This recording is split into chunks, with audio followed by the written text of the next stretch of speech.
Going live. Here we are. Gone All live. right. Welcome, I'm welcome, alive. welcome. Yes, we're finally live. Sorry about the delay, folks. We had some technical issues, and no, it wasn't code for a weak bladder. I took care of that beforehand, so we're okay in that regard. TMI, Sam. TMI. So At least not for you. I'm on up to my third can of Red Bull today, so no promises. Oh, no worries. So welcome, guys, to the 11th episode of Screaming into the Void, where we talk about whatever the hell we feel like. With me today, as always, is Maesterchow. Party on, Lane. Party on, Garth, who is revealing his face to the world. I know. You guys get to see this horrendous mess, but whatever. And I'm going to be doing stuff on my own YouTube. I figure my face is going to get out there eventually. So yeah, and we'd also like to announce, in as much as she is able to join us, we will be having Kat, the Hijabi Gamer, or in this case, the anti-normie, joining us more regularly, which I think is awesome. Welcome to the panel, more full time there. Thank you for having me, though. I appreciate seeing, because to me, guys with beards are handsome, and I need you guys get their eye candy. I want my eye candy too. So, guy with a beard always looks good for me. Down, Cat. He's married. yeah. Still, it doesn't matter. I can still appreciate the view. Okay. Yeah, I was say it's find a window shop. Duh. Yes. Sure. Yeah. By the way, Ozzy, thanks for putting the word out there for us. That's I appreciate that. Really. Yeah, actually, I gotta post this to Facebook. I can't survive Carrie streams. I can endure Maesterchow. Yeah, you could, and then you saw what I look like. So it's all right if you want to leave. I get it. I don't. I told you, guys with beards look good. Though I'll admit, I don't post anything on Facebook. I'm afraid to. I have a Oculus Quest, and I do not want that to become a very expensive paperweight. Oh, fair enough. So today we've got a couple things I want to cover. Probably won't. We might dip into video games at some point, but mostly, like I said, we do random shit. First up, I have something. I need to see this. I need to see this happen. Okay, so y'all don't know him as well as I do. Maesterchow does impressions, and one of his greatest impressions is the Don, right? Is the Orange Man himself. And so I'm going to have him do that for you guys. I am. But first, we're going to stack it up against this other one that I saw the other day that is just brilliant. It's not just a button you can press, Sam. Well, in this case, it is. See, there's a play button right here. All right, so here we go. There's a lot of great people on both sides. Lots of great people on both sides. I know Harry, he's a great person. He couldn't vote for me at the time. Now he can vote for me once he gets out. I love Snoop Dogg, Double G, great person. So do you love Death Row Records? I love Death Row. I love Death. Excuse me. Fake news. I love Death Row. What's your favorite Death Row record, Mr. Trump? All of them. All of the Death records. Don't try to pin me down. I see what he just. Excuse me. Fake news. Excuse me. Fake news. Fake news. Oh my God. We're trying to give me the virus.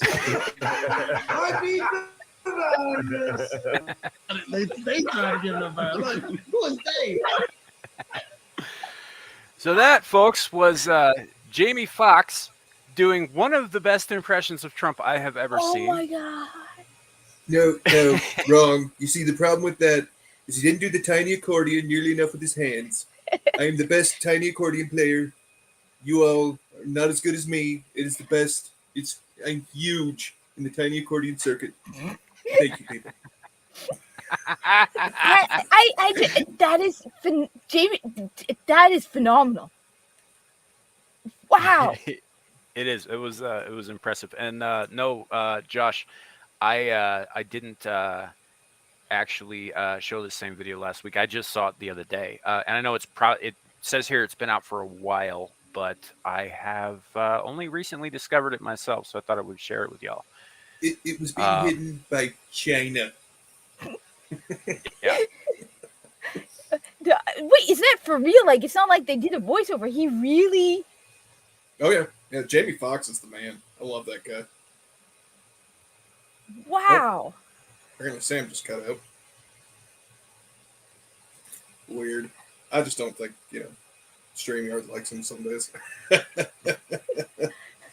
That No, is. there's actually some really good celebrity impersonators out there. Jamie Foxx is one of them. Who was the other one? I mean, obviously Seth MacFarlane can do pretty much any voice that he wants to, but yeah, there's a few celebrities out there that just do amazing impersonations. No, but I mean, that he even gets like the things you could almost literally hear him say. Those like Right? you could believe he would say some of the things he said. You just I beat the virus. I beat the virus. they tried to give me the virus. God, I miss Well, it.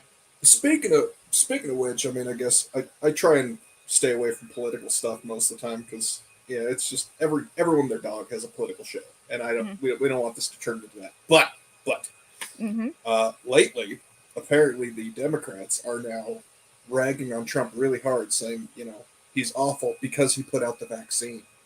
When these I heard. motherfuckers pushed the vaccine, it's like you I can't heard have it about both that. ways, kids. You get one or the other. It was either great or it was bad. I don't really care what you pick, but you can pick one, and that's it. Look, I don't understand. And look, I did not vote for him in 2016. But I would have voted in 2020, except I was rebelling against other things, so I did not vote at all. But Fair enough. because my boss, they gave us hours off in the morning, something they never did. I mean, when you turn on an Xbox and it's telling you to vote, hint hint, who you should, then it's like, you know what? Screw all of you, I'm not voting. It's just I don't understand what this guy did. I mean, my He God. dared to stand up against the establishment. He dared to not conform. I mean, when you can't stuff someone into a box and basically he'll tell anybody just to go screw themselves if they don't like what he's doing. I mean, the establishment couldn't control him. He is the avatar of the rage of the American people because we have put up with the establishment bullshit for so long that's how a person like Trump gets elected. We just get fed up. We have enough, and it's like, you know what? Fuck you guys. We're gonna do our own thing. And you know what? This is the guy that we want to help us because he is on our side, or at least seems like it. So No, we're but I gonna mean, go with him. I'm in New Jersey, and there are people. Well, I'll admit one thing that I found really fascinating is the switch. Like people I know who were totally against him. Recently, a couple weeks ago, I showed them a picture of my cat's Biden impersonation, Mhm. aka she was sound asleep. Like, this is Buster's Biden impersonation, I'm like, and come people. on, man. I'm old man. I'm tired. I got to do the thing. Damn it. Where am I? Come on, man. No, I mean, people I know who loved him, right, Right? hate him now. But at the Yeah. same time, they still hate Trump. And it's like, Well, but what did he do to you guys? I mean, seriously, did Trump come into my job and kick all of you and hit your puppies or something? yeah. I think the problem with everything is these people are eventually just going to eat themselves.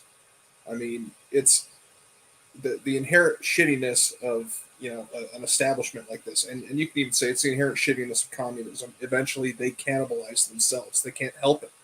The problem with socialism, the problem with communism is eventually you run out of other people's money. So, we can't have their perfect little utopian world that they want so badly, and they're just going to scream and rant and rave until they get it.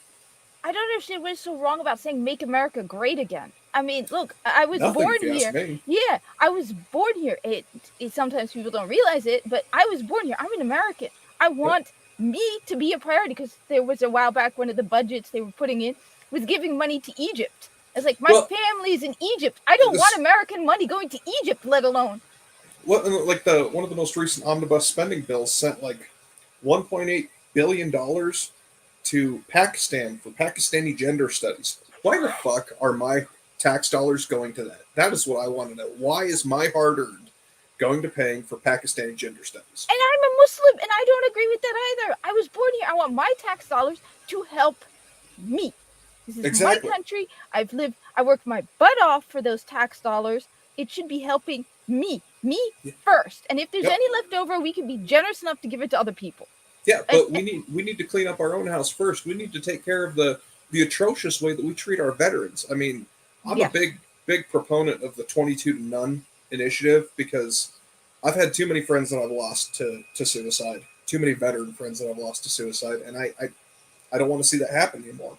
We need to take care of the rampant veteran homelessness. We need to take care of their PTSD. We need to help these people instead of sending all of our money overseas. Yes. So that way we can pay for God only knows what. Yeah. Why are we sending billions to Ukraine? I mean, I'm sorry. We take care of our people. I can tell you why we're sending billions to Ukraine. Oh, I know why too. It's because of the just Yeah.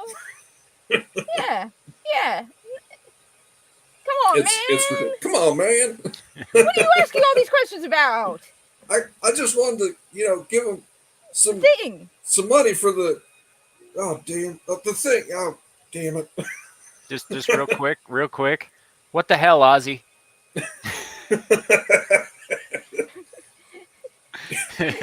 His computer crashed. Yeah, I almost came back as Samuel, the technically unproficient. You should have. It would have been funnier. Yeah. This, by the way, the origin of the anti-normie. I was talking with friends on. So at my job, they started playing the trailer for the Lord of the Rings on all the Samsung TVs. So I'm like, you got to be kidding me! Why? So someone pointed out Joker voice. He's like, it's for the normies. So I'm like, no, I'm not. No, I'm against the normies. Yeah. What's the point of being normal? And if you ask me, honestly, normal is only in the eyes of the beholder, no matter how cross those eyes may be. That's a good way to put it. You could be looking at normal, but it might be to your left or to your right, and if the more crossed your eyes are, the more likely you are to see the whole range, right? True. I suppose. I guess. Either that, or when you got blue eyes, one blue east, one blue west. I used to know this girl a long time ago, and she was a very attractive girl, but she had taken a head injury when she was young, and it had knocked one of her eyes off kilter. So she could see out of it, but it was aimed across her nose to her left, whereas the other eye was looking straight. So when she got mad at more than one person in a room, it was very difficult to tell who she was yelling at. Oh, wow. It's like the crab in Moana. Just pick one. Just pick one. Yeah. So yeah, no, that's so we're talking about Trump while I was gone. Yeah, a little bit. I mean, I was trying not to wax too political, but I'm just trying to catch up. I'm just trying to sound generic. It's like, what the hell it doesn't matter where you lean politically. It's like, what the hell did this guy do? I mean, just putting aside the fact, like, I, for example, hate Phil Murphy. He's a Democrat. He's the governor of New Jersey. I hated him just because of it's Phil Murphy. So it's the same thing. It's like, why? Just putting aside the fact that he's a Republican, why do people hate the guy so much? Like, the hatred is personal almost. It's like it's because he's not part of their tribe. I mean, it's all tribal bullshit. I mean, That's all it comes down to. Technically, Trump isn't Republican. He never was. He ran on the Republican ticket. No, he is a New York Democrat. Yeah. That's what he is. Which means he's not a Democrat. He's not Republican. He's just kind of his own thing. Speaking of New Yorkers, did you hear that Kathy Hochul, the governor of New York, said that any Republicans living in New York need to leave because they're not New Yorkers? Like, you fucking kidding me? Yeah, way to run your re-election campaign, dumbass. Didn't they used to go around saying how they were the greatest and most cosmopolitan city in the world? Yes. Hey, look, if they say that about New Jersey, and I expect a large amount of money to help me move to Florida and a job waiting for me in Florida. Because, if you don't want me here, I'm going to stick around here and piss you off until you give me, I don't know. Buy you out. Yes, you have to buy me out because I got a job here and I got a life here. And, yeah, you can't just tell me to leave. Right. I mean, I've lived in New Jersey. My entire family's in this area. Who are you to tell me? Yeah. Yeah. Sorry? Isn't she also the lunatic who had Vax on a necklace around her neck? I believe so. I don't know. They're all fucking crazy. Well, New York is a special case. They've had a series of progressively nuttier people in charge there. It's I mean, hell, the was Cuomo governor or was he the mayor? Cuomo was governor. Governor. Okay. Yeah. Yeah, he was governor. Yeah. Okay. So what was the name of the last mayor? I can't remember. Oh, Blasio. De Blasio. Yeah. Mr. The guy who sat eating French fries and telling you if you get the jab, you'll get a hamburger and French fries. I'm surprised they didn't include hand jobs. They probably would have gotten more. No, wait. Actually, they did. There were. What are they called? What is the term? I think in Nevada or something, where they're like, you'll get a free night or a couple hours with a prostitute if you have proof of the jab. Must have been down in like Pahrump, Nevada. Yeah, I think it was Nevada. I think it was Nevada that they said that if you prove you had the jab, you'll get like a free encounter with a prostitute. I'll have to text my buddy Ricky, who lives in Vegas. He'd be able to tell me. I'm so sure of this. Oh Lord! Oh no, I believe you. I do, because they were trying to get everybody. The problem is that De Blasio and Cuomo were working together to shove a bunch of COVID patients into old folks' homes. Yep. Oh, You they know. did that in New Jersey too. People just Yeah, forget and about well, it. they. I'm pretty sure that Whitmer did it in Wisconsin too. And Michigan. Pennsylvania, Michigan? Was it Michigan? Yeah. The Yeah, Whitmer's, Rachel- Michigan. Rachel Levine, that Oh, took their mother out of the nursing home so their mother would not Die. yes basically while everyone else's did. Rachel Levine times woman of the year. Hey, that's not very nice. Hey, you notice I said they because I wanted to say he, but I didn't want to get into trouble. Do these But- heels make me look fat? Honey, yes they No, do. the fat makes you look fat. Yeah. Right. But no, that's there were a lot of really it's funny because when all of that started happening a couple years ago and they started doing all the shutdowns and all that stuff, you really started to see who was in power, who was in politics for the power. Yep. You know, who was in it because they wanted to lord it over everybody else, and who was actually a public servant. You know, like Nome in South Dakota and DeSantis in Florida. Oh, I love to say. Apparently, they're chasing after Christy Nome pretty hard these days. Yeah, they started that a couple years when you remember right towards the beginning they had that one outbreak that was at a meat packing plant out near Sioux Falls. Yep. And they said something like 600 cases came out of that, but I mean the place employed like a bunch of people. Yeah. And not all those 600 cases started there. It was from like, you know, quote unquote tainted meat or whatever. But and they said you have to shut down your state. You remember what she said? Real simple, Go 2 letters. Yourself. She said No. no. Yeah, well, and her big thing was, is who am I to tell you whose job is essential and whose isn't? Mm-hmm. You know, Well, they were telling her to shut down the whole state. Yep. You know, and she was like, I'm not going to do that. That'll cripple our economy. We're not doing that. Yep. And she was right to do so. Yeah, you did not. They did that Yeah. to my state. And Yeah. I have never forgotten that one time where a week after they started shutting things down, they're like, okay, we're going to be doing orders shipped to home from the store. And all of a sudden at like 2:00 in the afternoon, we were literally like 5 or 6 people in the warehouse boxing orders when all of a sudden they're like, yeah, we're closing it down. The state is shutting us down. Who are you to tell me I can't work? Who are you to tell me that my private business can't be open? And New Jersey's the one with the gym that they went after that guy who wouldn't close his gym. Yep. And what makes like Big Lots essential? Big Lots has like a couple rows of food, but what makes Big Lots? I just Well, they shut down all the mom and pop shops and left all the big box stores open. Yeah. You know, because those are the people that donate, you know, millions upon millions of dollars to whatever campaign they're funding. You know, they side with that tribe, and so obviously they're essential. They're important. We can't live without them. But you know, the mom and pop shop that's been in business for 30 years and you know is loved by the town. Oh well, they have to shut down because it might be a super spreader. You know what? Kiss my ass. totally with you on that. It's, no, well, I before I even got furloughed from my job, I was looking for another job. So because I was because of the way unemployment works, I was able to get unemployment and work a second job. But I immediately got. I didn't have to work. I got an essential job anyway because my response is, screw you, Phil Murphy. You're not keeping me at home. I'm going to work. And we didn't cover our faces or anything. For April, May, and June, I worked an essential job stocking shelves, and nobody wore anything. I mean, at one point they would randomly, be like, I'm supposed to ask you this daily and check your temperature daily, but no one ever did it because no one cared.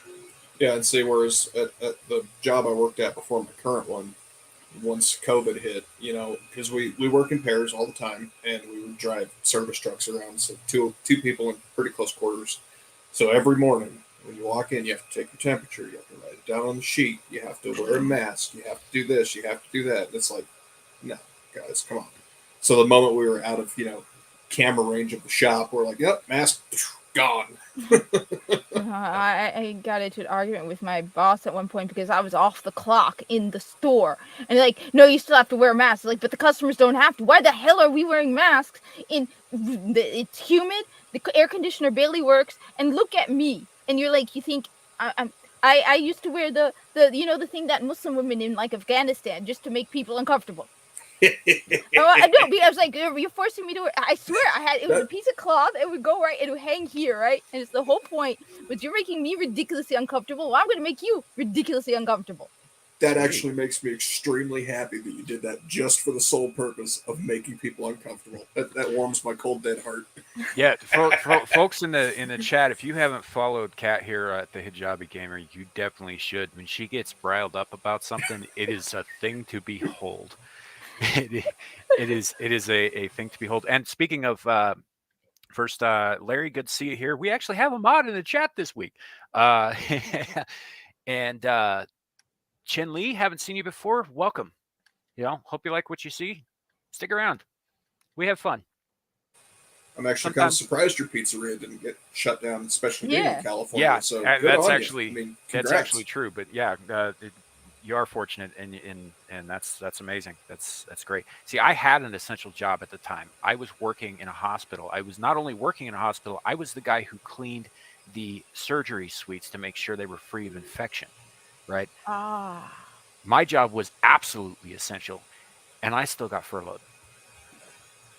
See, and I got lucky working in the energy sector, being out in the coal mines, that they couldn't exactly cut us off. I mean, because if the mines don't produce coal, no one has power. Yeah. No, the funny thing is I do work for a big box business. You'd think, no, I was one of the exceptions. And it was like, well, wait a minute. That doesn't make sense. All the other big box businesses and, the stuff we sell, you'd think we're essential, but because people were working from home. We sell electronics, among other things. So, I don't know, we were closed. And it just, the fact that the government has that amount of power has gotten me more involved in what is going on and made me realize, because before all of this, I didn't know where I leaned. I knew my father was a lifelong Republican, but I didn't know where I stood. And I was registered Republican because of my father. And then listening to Dan Bongino, I love Dan Bongino. Listening to the podcast of the Lotus Eaters, Ben Shapiro. Yes, I know the little Muslim woman loves Ben Shapiro. I know me and him, we won't agree on everything, but I love Ben Shapiro. Loves the fast talking Jewish guy, huh? Oh God, I love Ben Shapiro. Do you have to slow him down to 0.5 times speed just to catch everything that he says? Right. I love Seamus Cogman's impersonation. Yes. Of Ben yes. Shapiro. God, did you see awesome. when they met in person and he did it in front of him? There was one moment Tim Pool visited them in Tennessee. Oh, yeah. And I forgot Shapiro came on the show and Seamus was there. Yeah, I have to rewatch that episode.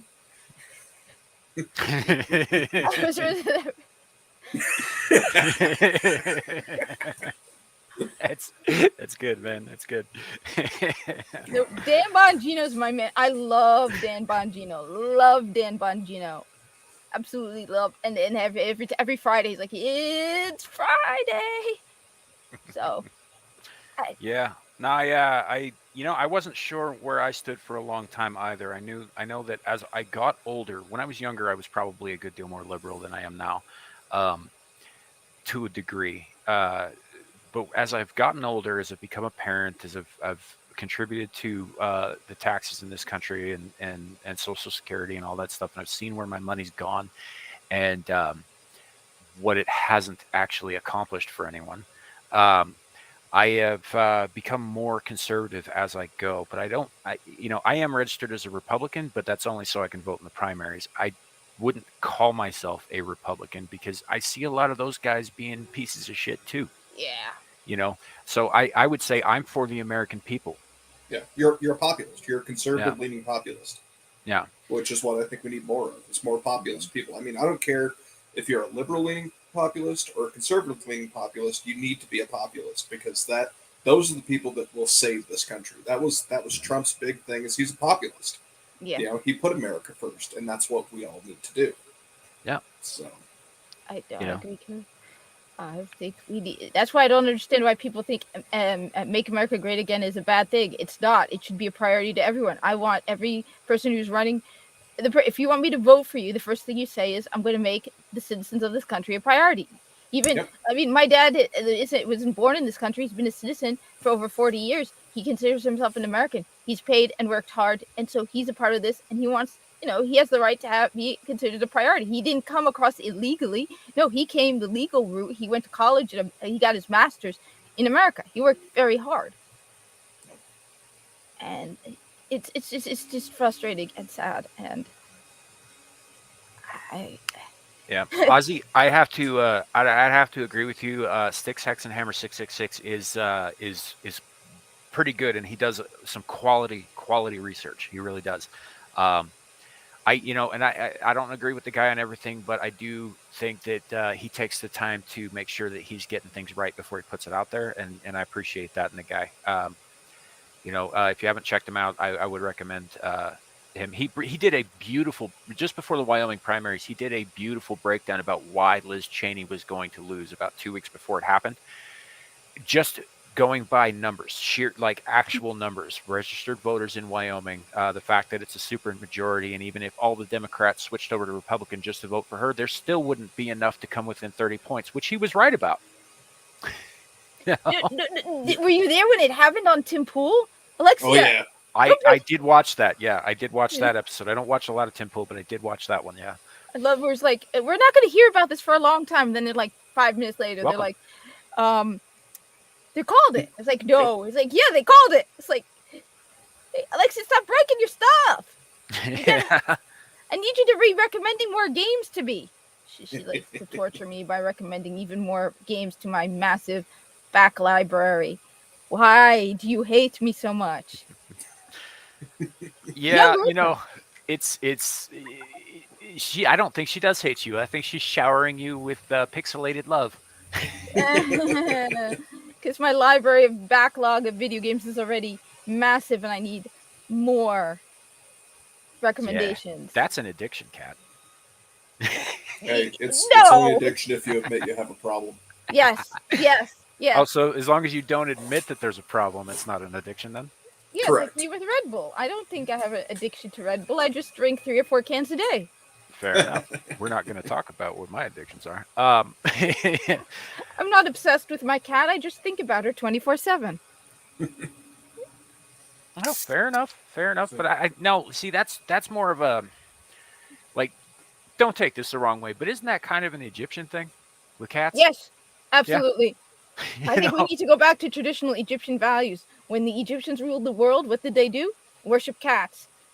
We're not doing that anymore. We don't rule the world. Well, I beg to differ that we're not worshiping cats. I mean, that's kind of what the internet's there for. I mean, True. think of how many cat pictures are out on the internet. All of the cat pictures. There's a Garfield comic, I think it was, where at one point they're like, they have aliens and they're like, take us to your cat instead of take us to your leader. So By the way, did you? I know Maesterchow has. He's the one who turned me on to it. Have you gone down that rabbit hole about why Garfield is in fact Lovecraftian cosmic horror? No, but now you have me curious. I will send you the link. Yes, please. It's it is about wild. a 45-minute long video, but Oh. it's basically why Garfield is in everything, and it gets Dark. pretty messed up. It gets Okay, that's real really, dark. really cool. No, that sounds really, really cool, actually. See if I Yeah. can find that link real quick. It's some wild stuff. And my being a huge fan of cosmic horror, I was like, oh, of course I have to check this out. And I loved Garfield as a kid. I loved reading those comic strips that Jim Davis was putting out every week in the newspaper. And I even watched Garfield and Friends. That's how far back I go. In fact, Garfield and Friends once made a joke about Wyoming. Well, I Garfield watched it.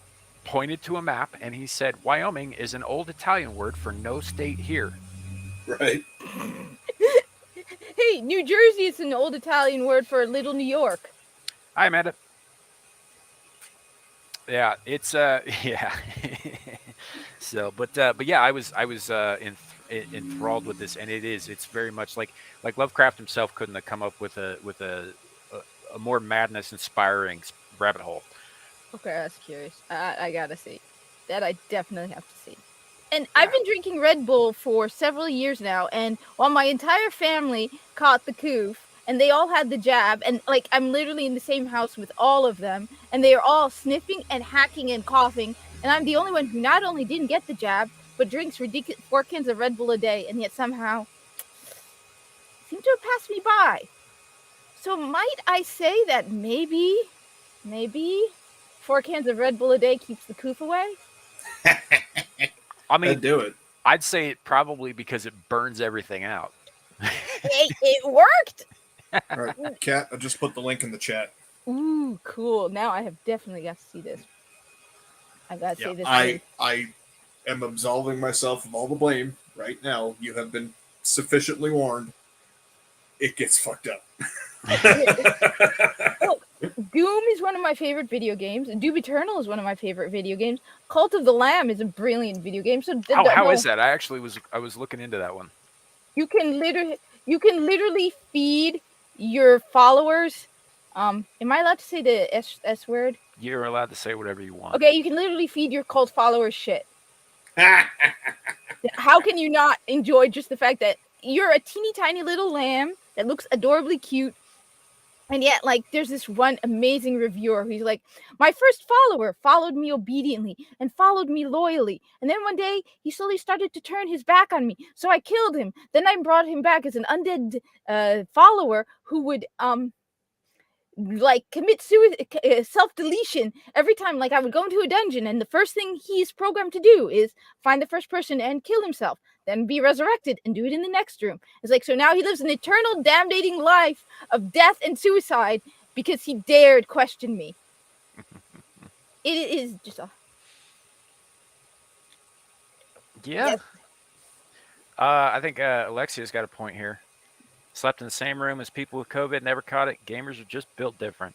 We are not the same.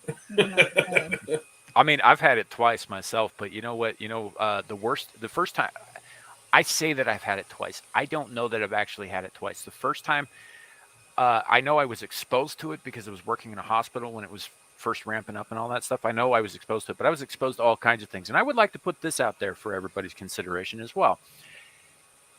There are worse things out there, and I know this because I dealt with them daily. You guys know what necrotizing fasciitis is? Yep. I have a coworker who lost Much his foot worse than to, COVID. Necrotizing fasciitis. Yeah, it's much worse than COVID. And for those of you who don't know, it's flesh-eating bacteria, and it's extremely contagious. It's like C. diff. No, rabies. I've heard about rabies. I think only one person survived it. And it was a little girl who got bitten by a bat in a church, and they put her into a medically induced coma. That's the only reason it's basically once you start having symptoms of rabies, you're dead. You're dead. And the way you die from rabies is horrible. Yeah, basically your brain melts itself. Yeah. It cancer. I have a cousin with leukemia. Not fun either. There are so many worse things you can catch out there. Yeah. Right. But we need to shut down all of our lives in the country and everything for COVID.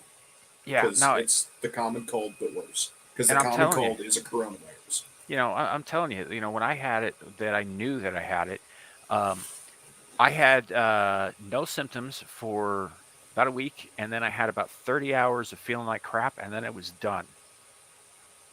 That's it. And by feeling like crap, I mean like I had the flu and a cold at the same time. That was it. It wasn't even that severe. Yeah, Jen, that wouldn't surprise me if someone survived necrotizing fasciitis because of morbid obesity. When you don't have any circulation anyway. Well, it's not about the circulation. It's about I think that probably the bacteria died off because they gorged themselves to death. That would make sense, and that's also kind of sad to think about. But at the same time, it's like, wait, so did she come out of the experience no longer morbidly obese?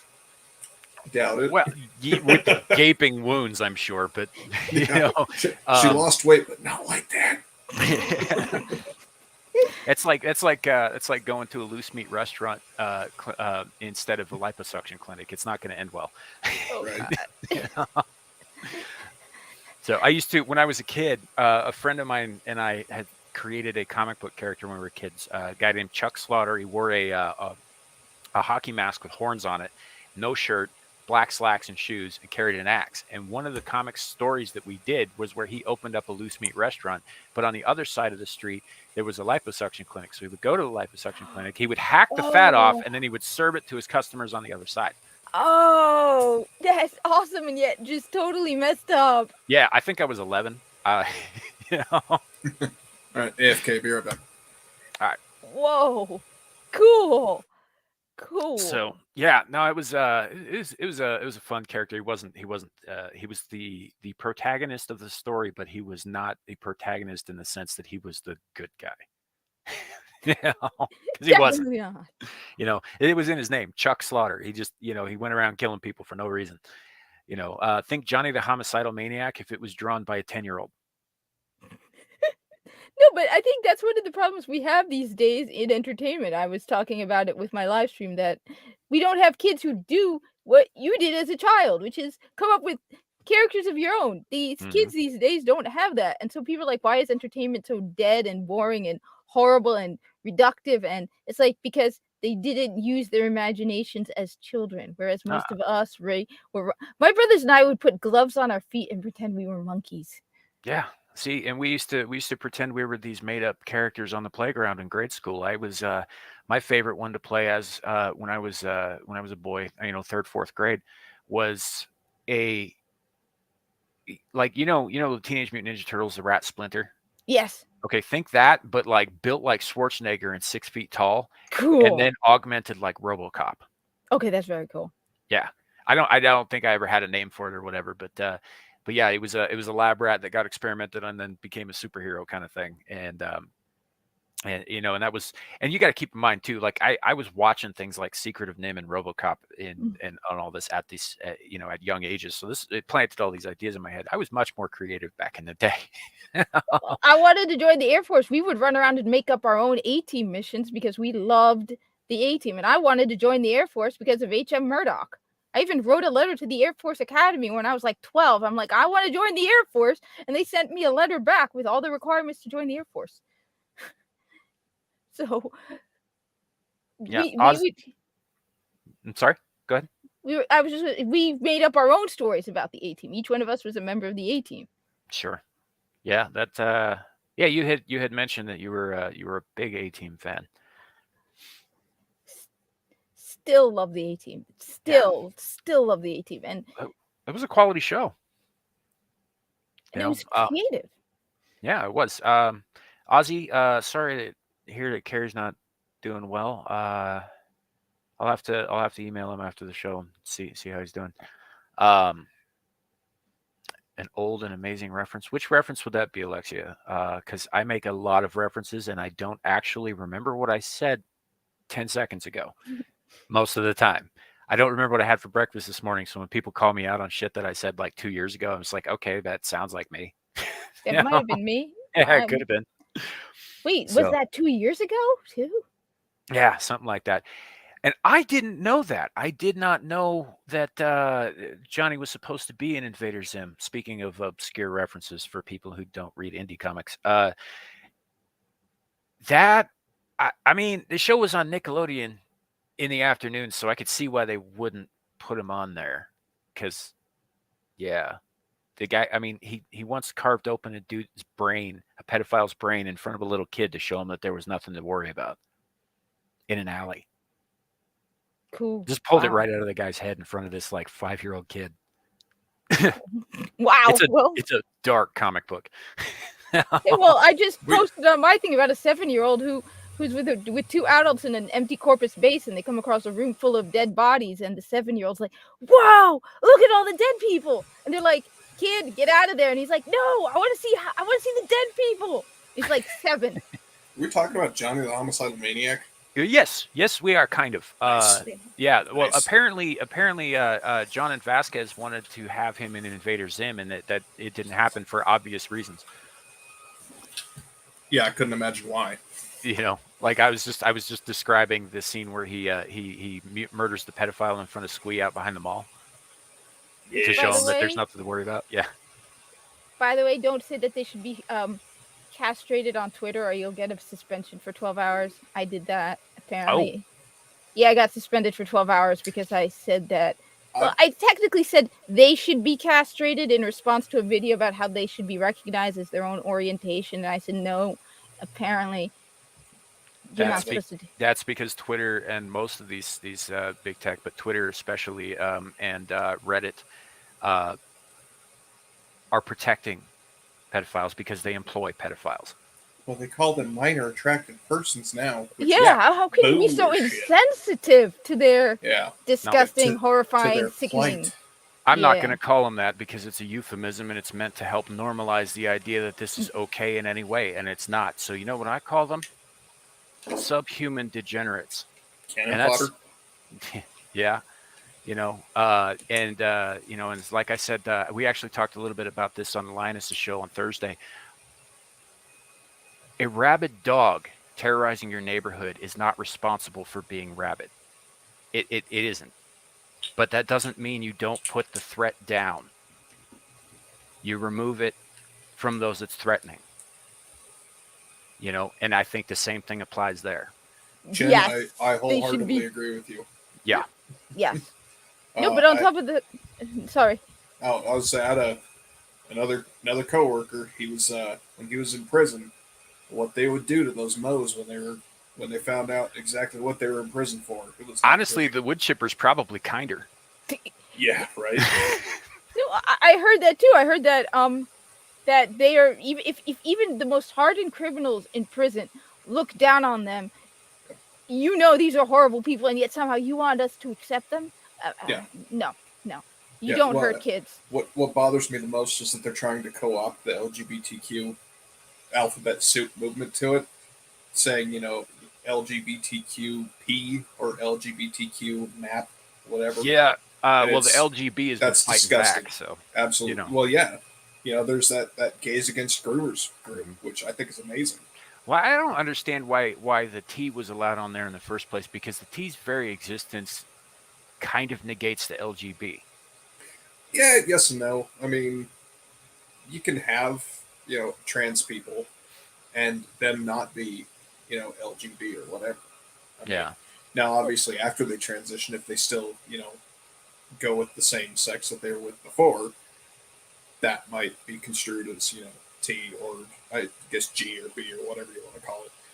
But, you know, it's possible. I mean, I don't necessarily agree with their lifestyle, but hey, whatever. So Ozzy brings up a totally separate point here. We've talked before, Ozzy, you and I, and we disagree obviously on gods and their existence, and I believe Maesterchow has talked about that with you as well a little bit. As far as that goes, you and I are probably never going to see eye to eye on that, but that doesn't mean we're not friends. I can agree with you or disagree with you and still like you as a person. I got no issue with you personally, and you know that. Yeah, I don't care what anyone believes in. Just as long as you believe in something and you're a good person. Yeah, that's all I care about. Yep, I've heard of TERFs, and I think it's ridiculous. You know, and not what they're saying, but the term itself is ridiculous. Trans exclusionary radical feminists. I mean, it's like radical, dude. Oh wait, wrong radical. My bad. Look, one of the things that you learn from being a Muslim in America is that you are never going to fully, which is a problem, is you're never going to fully believe with everyone. Because, I mean, just some of the most basic things that non-Muslims take for granted, I can't accept. I'm not allowed to eat pork, which the majority of Muslims in this country, the majority of non-Muslims in this country eat. That alone is something I'm not going to accept. But at the same time, I like the people. I respect people. I work with people who drink alcohol. So one of the points I make a lot on my live stream is what I care about is who you are, not what you are. And yeah, I may not agree with what you're doing in your life. You probably don't accept or agree with what I'm doing. As long as we get along as people, I mean, otherwise I wouldn't be able to function in this country if I were to limit myself to only people who are exactly like me. Sure. That's what's so great. We're a melting pot of different. Ideally, yes. Yeah. Yeah. Yeah, But, ideally, yes. You know, they want to turn us into more of a mosaic than a melting pot because they want, well, all these people are just alike and you have to be just like the people around you and blah, blah, blah, blah. Instead of, no, we're all in this giant cauldron swirling around together. Get over Well, yeah, it. and that's to illustrate that point, just going from the perspective of religion. Alexia asks, wait, who believes and who doesn't? I'm a polytheist, Alexia. Ozzy is, to the best of my knowledge, an atheist. Maesterchow is a Christian. Cat here is a Muslim. I mean, we all believe different things, but we can all coexist and get along just fine without tearing each other down. We don't have to agree on it. Yeah. It's because we all see each other as, human beings. And we can agree with on different things. I mean, like when I play video games with people, I play Destiny 2 with people I don't agree with on a lot of things, but hey, when we're together playing Destiny 2, as long as you know what you're doing, I don't got a problem. Let's go play Destiny 2. Your views on Trump or whatever doesn't affect playing, which is why the whole thing when Bungie came out and gave their view on Roe v. Wade. It's like, you're a video game developer. We don't want to know. But they did it anyway. Yeah. Josh, there is evidence. I mean, pork is prone to parasites in the muscle tissue, like trichinosis and that sort of thing. Well, and I think part of the thing is pigs are also cannibalistic, so that basically automatically makes them unclean because any cannibalistic creature is technically unclean. That includes spiders and sharks, tigers. Well, people. I'm going to eat me a tiger one of these days. Yeah. I have this thing. I want to eat all of the predators. Good luck. Yeah. Well, we're well on our way. I've had snake. I've had alligator. I've had mountain lion. Mountain lion's delicious. Well, okay. Here's an unknown thing. One of the rules about one of the things that a lot of people don't know about Islamic dietary requirements. You can't eat things with claws, or so like, we can't eat predators. Oh, okay. So that the people always think about the pork, which is the obvious, because you're not going to go into the supermarket and pick up a mountain lion for dinner. Right. No, because it's illegal. Well, no, if you have the proper licensure. Well, I guess it's illegal to sell it because it's not technically a game animal. So if you raise livestock and you've got a mountain lion terrorizing your livestock, right, and cutting into your profits and just generally messing things up for you, you're not going to go and get a license before you kill the damn thing.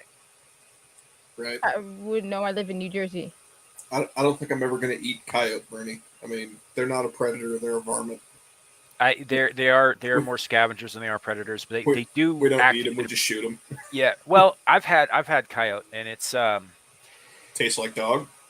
No, yeah, kind of. It kind of tastes like rabbit too, and those little it's not good. I can tell you, camel tastes like ass. Yes, it does. Camel does taste like did ass. not It tastes know like that. a shoe. I've never had it. I've ridden a camel. I've never eaten a camel. I've been on a camel. I was saying, think of, if you want to imagine for a second what camel tastes like, picture a work shoe after a 12-hour shift where you've been on your feet all day and it's hot as hell outside. And you take that shoe off and that smell just whacks you right in the face. I can't believe they used to eat them in the time of the Prophet. Yeah, that's what camel tastes like. You can get camel in a restaurant that's like a half a mile from my house. Yeah. Why? I don't recommend it because it's not good, but you can get it. You can get. I think they serve all kinds of stuff. They got gator, they got ostrich, python. Python's tasty. Boar. The boar is good. Yeah. And my favorite's the gator. I love eating me some apex predator because it. When you kill a predator, when you eat a predator, when you take its power into you, that makes you better than that predator. That's bullshit. I'm just justifying the fact that I find it extremely tasty. Goes excellent with cornbread. Huh. Well, see, and that's the thing is mountain lion. If you ask me, they breaded it and served it with like white cream gravy, and it tasted, I shit you not, like a chicken fried steak, and it was amazing. They have bugs in It Skittles. was the best. Apparently. It was absolutely the greatest thing I've ever eaten. I loved he's it. in It was Jersey. huge. He's in my state. One of these days, I'd like to meet him. Be like, hey, Right? What I would are love you- to shake that hand. yeah. Yeah, an he came honor, out sir. to he came out to Wyoming a couple months ago, out to Casper, which is a ways from where I live. But yeah, he does. He's been touring all over the place. Yeah. Well, he was supporting Harriet Hageman, so Hmm. Who I think doesn't have like a 99 success rate. Even the Democrats he It's- supported. it's like which was- 98. But yeah, he's like called it.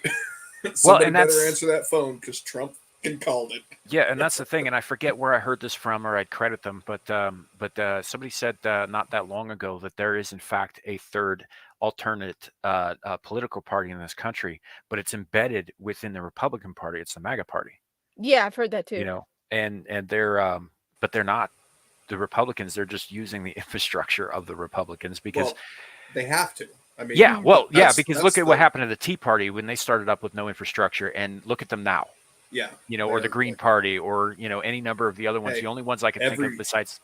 Every vote for Nader was a vote for Bush. Yeah. yeah. Don't remind me. I was quite young at the time, but I did vote for Ralph Nader once or twice. Yeah, I might have voted for Bush. I did. And Yeah, see, I did. but I'm one of those people that I'm not ashamed to admit that, yeah, I voted for Obama the first time because I didn't think John McCain was the guy to do the job. Yeah, but I thought Obama was one of us. You don't understand. Finding out Yeah. recently that he has a multi-million-dollar mansion. Yeah, he bought seaside property in Martha's Vineyard, but he's one of those people saying, "Oh, we need to worry about climate change and the rising ocean levels." Yeah, sure. I thought he was one of us. Everybody did. That's why he got Yeah. voted in. And here, newsflash, people. There are 4 professions in this country that are professional liars: politicians, actors, cops, and lawyers. So I shouldn't take it as a compliment that my father said I would be a very good lawyer. No, it just Well. means you know how to argue. You're But, yeah, charismatic like- and you know how to make a point. Yeah. No, either So- that or I'm just too stubborn and people eventually go, oh, dear God, okay, I agree with you, just shut up. Well, Well, that's don't get me helpful wrong. too. So Like, I know several politicians personally. I know a bunch of cops where I'm on a first name basis with like half my local PD. And I know a bunch of lawyers too for reasons I'm not going to get into.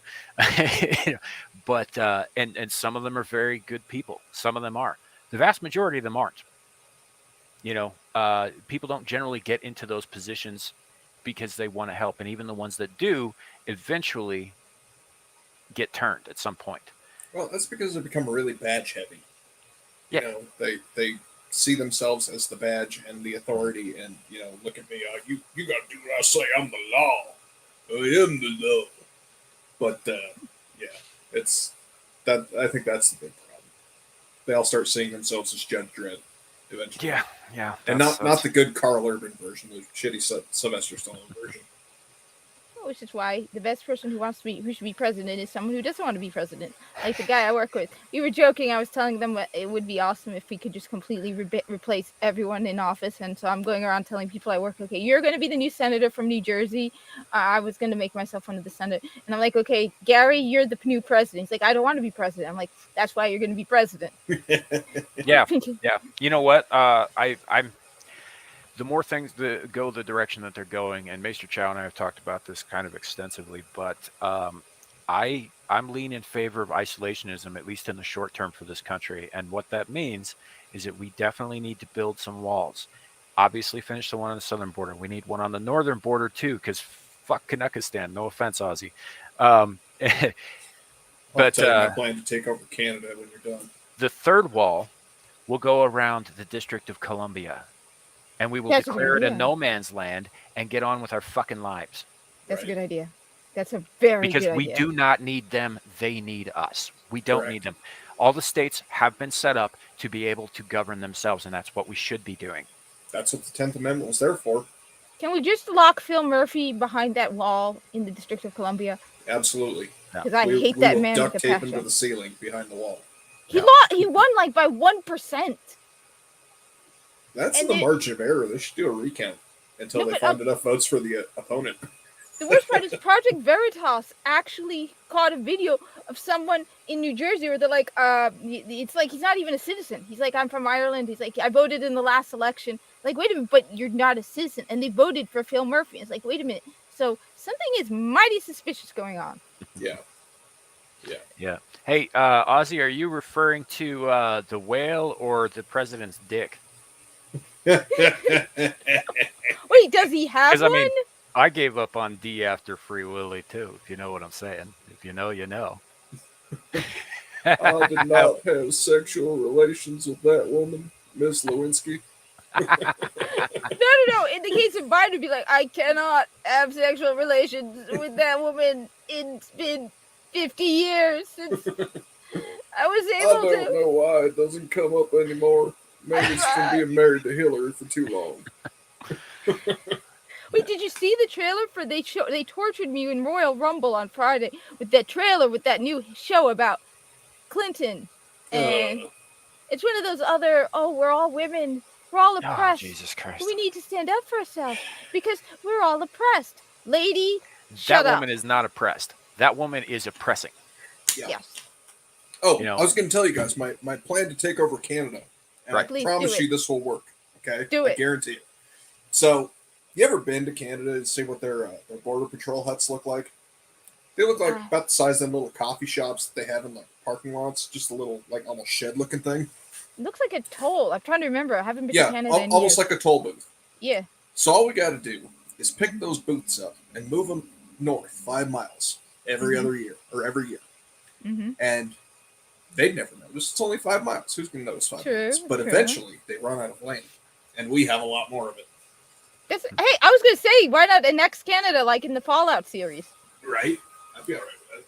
Though there's one thing that I'm deeply concerned of. I have a strong suspicion that most of our politicians are being sponsored by Bethesda. You know, the company that made the Fallout games? Yeah. Yeah. What? Because Instead of they have no good ideas anymore. no, I Like wish Bethesda? that would be better. Actually, no. You know what Fallout is about, right? China. Yes, China. nuking the United States. So it's almost like they don't want Fallout as a video game. They want a virtual reality of Fallout. So Yeah, they are they want Fallout sponsoring. in real life. Yes, so they're sponsoring people. Like it's like Joe, stop, Yeah, stop. Save your bottle caps. You're going to need them. Yeah, Carrie's going to be pissed he's missing this. He's a big Fallout guy. Right? Where is Carrie anyway? He has not been feeling well. Remember last week we talked about him being sick. Yeah. He did a live stream on Thursday and it kind of took a lot out of him. He's not, as far as I know, he hasn't been feeling great after that. I only spoke to him briefly, but Gotcha. he's around. He's around, and we'll see him again. cool. I'll bring a Fallout then because I love Fallout. Yeah, no, you'll. I think you'll get along with Carrie on that topic quite well. One thing I did want to bring up to you guys today, because I think it's hilarious, since we're talking about all this stuff that's basically leading to a new world, one world order. Mm. Vegans. Oh, The my- scourge of the planet. Vegans will become the prey animal of the Yeah. survivors of the new world order, because sooner or later we're going to run out of algae and bugs, right? Yep. yeah, Okay, so where else are we going to get our whole proteins from? vegans. Do Yeah, it. you know why? Because they're malnourished and they Mm. don't run that fast. I wonder if, with their healthy lifestyle, maybe that'll keep it from fucking up our prions. Mm, Yeah. yeah. True, but I mean, in that situation, I think I'd be all right with a little bit of prion disease. Yeah, fair enough. If I got to eat me some jaundiced vegan. No, but the thing is, it isn't just the vegans. I think it's also all the, anyone under the age of 25, maybe 30. All the did you see the video from the person who works for LinkedIn who's like, I get to work at around 9. I have my chia seed, whatever oatmeal. I thought that was Twitter. No, Or that was that one of LinkedIn? them was LinkedIn, and I think one of them was Google. And she's Yeah, like, and then I sit down in front of my computer for an hour of work. Then I go into the quiet room and I watch 2 guys playing ping pong. Then I get another hour in the quiet room. Then I have the drink of the day, which is a Mai Tai, whatever. Then it's like, honey, have you ever worked a real job in your life? Right. I worked Have 40 hours this week. Yeah, I remember my first part-time job too. Yeah, she broke a nail filling out the application. Right. where's So me? I had a that whole spiel kind of reminds me of you've seen Office Space, haven't you, Kat? If you haven't, you really need to get on. I need to see it. Okay. You need to put this way high on the priority list. Okay. It's like an hour and a half long, but it is Okay. the most amazing movie, especially for anyone that works in an office setting or has ever worked in an office setting. It is great because Peter, the protagonist, talks about yeah, a lot of times I show up for work and sit down at my desk and then I just kind of zone out for 4 or 5 hours before I actually start working. Yeah. Whereas And then, if I do anything wrong, I have 8 bosses that I have to explain it to.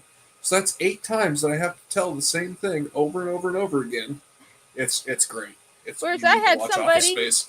who had me bring out their product to their car. Now we have it specifically designed where you put your car with spot numbers, so you could say my car is at spot number 4. But I hate it when some idiots like I'm parked in front of the store, and my store has 2 entrances, so front is subjective. So it's like Right. I'm parked by the front of the store and I have a 55-inch TV. So I go all the way to one side and the car's all the way to the side, so you can't see it because it's in front of the store next to us. So I'm like, okay, fine.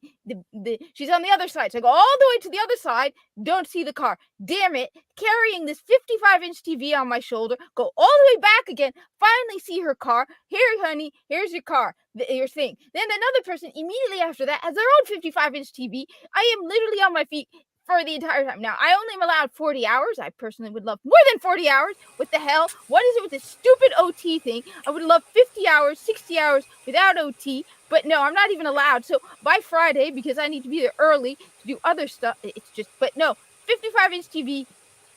Yeah. I know the best one was the 55-inch TV that I took out. And there's these 2 really young guys who are like in their mid-20s.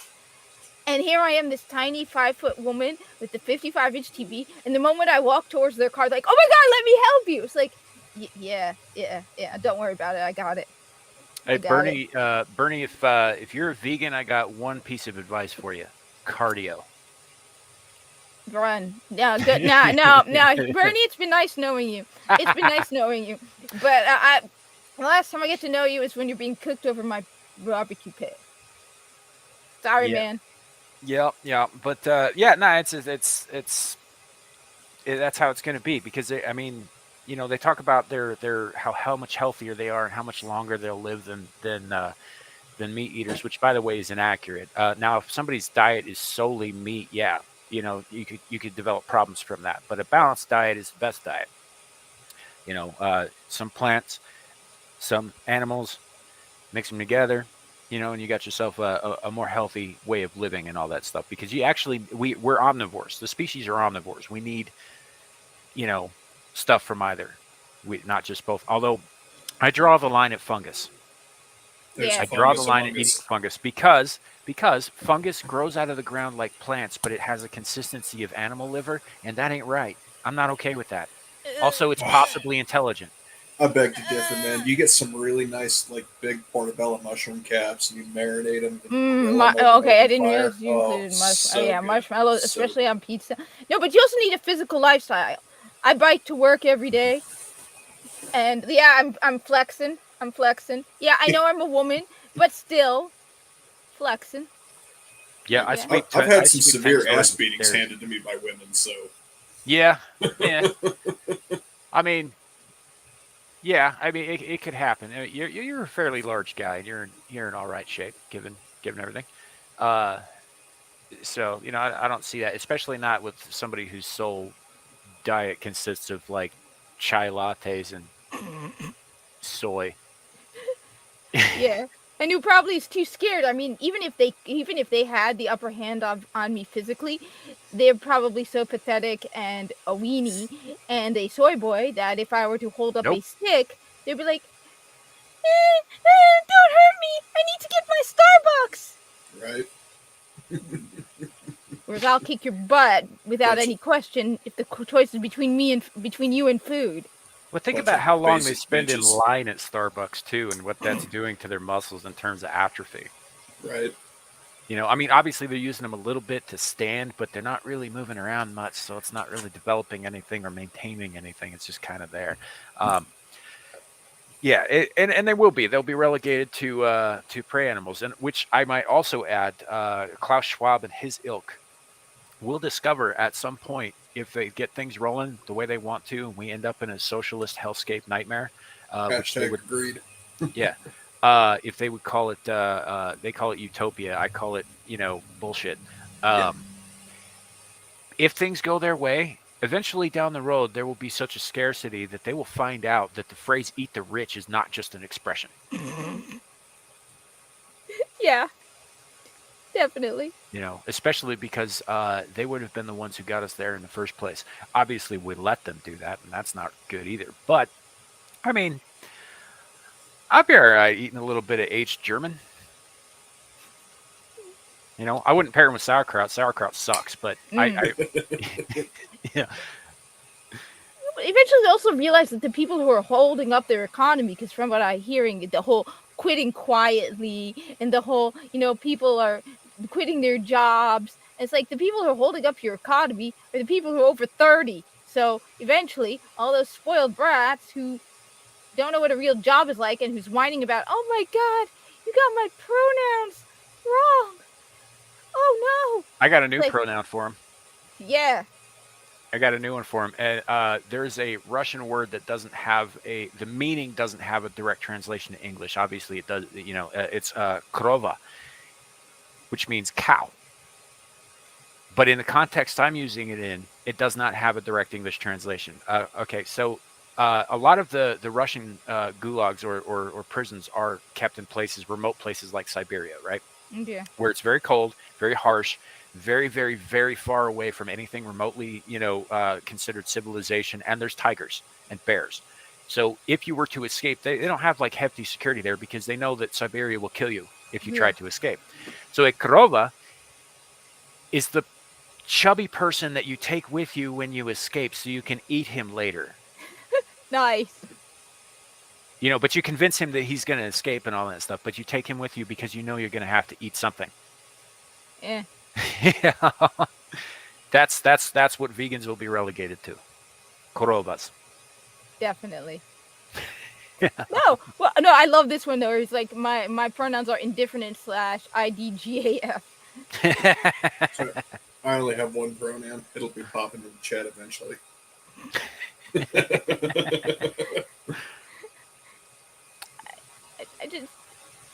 I don't know. Yeah. I mean, things were so much better in the 90s when.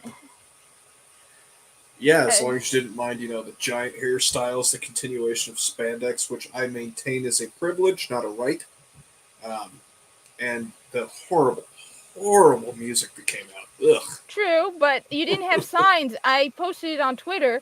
The sign out of Amazon where it's like it's like racism and discrimination is not tolerated at Amazon. We support Black community. Wait, what? Why?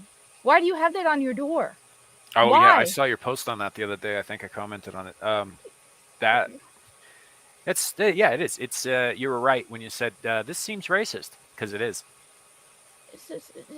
But just what is going through your head?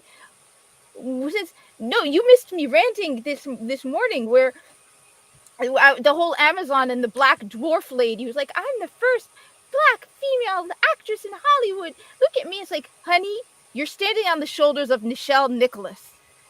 I keep saying it wrong. Nichelle Nichols. She is stunning and brave. The actress who played Uhura. She dealt with a lot of difficulty. She was stunning and brave. You're standing on her shoulders, screaming and trying to take credit for what she did. You are not a victim. You are not oppressed. You are not suffering. Shut the fuck up. Nichelle Nichols deserves all the credit. You deserve nothing. There's nothing special. And then it's like, if you don't like her show, you don't like black women. Honey, you're an idiot. Shut up. I lost it this afternoon in my life because I'm tired of it all. Because when I was a kid, we had diversity in all our shows, but we didn't scream about it because no one cared what you were. I mean, did you know that in the A-Team back in the 80s, Colonel Decker's right-hand man, I didn't even notice it because nobody cared. Colonel Decker's right-hand man was black. I mean, putting aside B.A. Baracus, Colonel Decker's second in command. In the 80s! Yeah, And it was unheard of at the time. I mean, but yeah. now it's like you're acting like you're doing something so stunning and amazing and brave, and you're not. And Well, that's because these people haven't earned a damn thing in their lives. So, and they have what have been affectionately termed as snowplow parents, the ones that push everything out of their way, so that way they never have to deal with adversity, they never have to deal with any hardship. So the moment anything comes into their life that's contrary to how they've always been, it's suddenly they're oppressed. Suddenly everyone's trying to break them down and blah blah fucking blah. oh my god, wait, that's DeForest Kelly? That's Dr. McCoy with sunglasses? Yes, it is. That is Yeah. Barry's avatar. He's but yeah, you did miss it, but don't worry. We will be discussing it again in the future, and I will have you on panel for that. Yeah, so start feeling better so you can get on our panel, dumbass. Oh my god, that is the coolest thing ever. I love Dr. McCoy. DeForest Kelly is the man. I love he was also not one of those horrible Hollywood people. Yeah, I he was love a good DeForest. dude. Yeah. And See- Dr. McCoy. And that's why I think Carl Urban was the perfect spiritual successor for DeForest Kelly, because he Yes. pulled it off so well. Yes, that's the only reason I want a new Star Trek Kelvin Universe movie. I don't care about any of it else except Carl Urban. They said that Leonard Nimoy started crying when he saw Carl Urban as McCoy because it reminded him so much of DeForest Kelly. Yep. Remind him of one of his best friends. I love McCoy, but then I read the novels and I love the movies. That is so cool. Damn it, Jim, I'm a doctor, not a podcaster. Right. So Chen Li asks a question here, and this is a dire question. It sparks controversy all over the internet, particularly where Nerdrotics is concerned. Pineapple or pizza on pizza? Yes, yay or nay? You know, Yes. I would like to try it. I have never had it. I would like to try it. I would say it depends on the pizza. Personally, I don't have an issue with it being on the pizza in the same way that I have an issue with, and yes, Alexia, I don't eat mushrooms on my pizza. I don't gross. But pineapple, I'm okay with, but I think it's got to be in a specific combination. You can't just throw pineapple on any pizza. Pineapple and ham, for example, is good. Throw maybe a little bit of bacon on there. Some people like red peppers with that. I personally don't, but some people do. So I don't have an issue with pineapple on pizza, but if it'll start a war, hell yeah. Pineapple on pizza forever. I want to try it. I've never had it. It's really good, if you ask me. And actually, throwing the red peppers on there, it really adds to it. I mean, it's absolutely delicious. It But my sounds favorite like- pizza is a Hawaiian pizza with mushrooms added to it. Oh, so delicious. So Okay. delicious. That's a Huh. crime 'Cause against all The those holy. mushrooms pull in all the saltiness from the Canadian bacon and the sweetness from the pineapple and just mix it together. Oh, Huh. so good. It's So good. fungus. Of course, it absorbs everything. It's I didn't fungus. get the girlish figure that I've got eating shitty food, all right? Right, but you can No. get the same effect by like scraping off your big fucking toe and No, sprinkling that it's on there. not even the same. It's not even the same, asshat. It's No, disgusting. wait, no, just somebody quoted Dr. McCoy. There's this great interview with D. Kelly. At one point, they said the whole "he's dead, Jim." He's like, it's going to be on my tombstone. He's dead, Jim. Pretty sure There it is. on There his used to be a tombstone. ska band in the 90s called He's Dead Jim. That's it. I need a blackout curtain for my room. God damn it. But no mushrooms on anything. It's like I told you about chocolate and peanut butter, man. Okay. Dude, The chocolate big and look- peanut butter is a gift from the gods. Yes. You all Yes. know how I feel about the gods, right? I Yeah. hate them. But on And this, they hate I you back, agree. but it's okay. Ruining perfectly good chocolate with peanut butter is an abomination unto the Lord, and I wholeheartedly back him on that. Silence, infidel. Silence Infidel! How dare you? You are doomed now. We must find Oh. him and hang him on a tree. I hate Isn't peanut it- butter so much. No, Oh yeah, he's right. Dr. McCoy never said directly he's dead, Jim. I No, love but Dr. he did say McCoy. "damn it, Jim" quite a few times. Yeah. Yeah. Feel better, man. And Yeah. glad you made it. That is the coolest picture. I Kohai, love it. that's fucked up. Ew! What the direct fuck, man? Way to live up to your last name there. That's all I'm saying. Yes! Yes! That is Wow! fucked up. That's beyond fucked up. Kind of like Beyond Beef. You know that sauerkraut is just rotten cabbage, right? Yeah! Yeah. Hey, so's Well, I'm kimchi. sorry, I love that stuff. Fermented. Why? Well, kimchi's fermented. Sauerkraut's actually pickled. No, It's- yeah. Well, in that case, then it'll last forever. Whereas the fermented stuff just it's rotten. It's rotten stuff. No, kimchi is not rotten, and it's delicious. Wait, why am I getting Like- an email about TikTok when I don't have any content on TikTok? I don't know. Because the apparently- Chinese have your information. I don't have uh, TikTok on my devices either. I have an account, but I immediately deleted everything. Oh, well, Never mind. see, that's why you made an account at some point, so now they've got your number. They're watching. And yes, Bernie, no peanut butter cups for me. I love peanut butter cups. Sorry, You're this is welcome more to for me. Cool. That means more peanut butter cups for me. My chat The- is full of blasphemers. You're like my dad. My dad's the same. He hates peanut butter and chocolate. Though you know what's the best chocolate of all? The flake chocolate from England in the yellow wrapper. Family fights I over can't say that. as I've had that. It's so good. I don't know. It's really hard to match up with like good actual imported Belgian chocolate. True. So delicious because it's like super smooth and really creamy and Yeah, oh, yeah, God, yeah. it's so good. Stop it! You're making me hungry. Larry, Ew. I love you, buddy. I do. Shut the fuck up. What's wrong with you? Are you Fire drunk? dying one. That's- oh, no, he's my very He's- good friend, but he is definitely messing with me because that can't possibly be a thing that he does. You never know. I actually used to like tuna fish with whipped cream on it. Yeah. Okay. This is my stunned silence voice. Look, there was it hasn't been for years, but there used to be a salad bar at one of the supermarkets I used to go to, and we put tuna fish, and I wanted to put whipped cream because you got one bowl, and so it ended up mixing up, and it tastes really good, actually.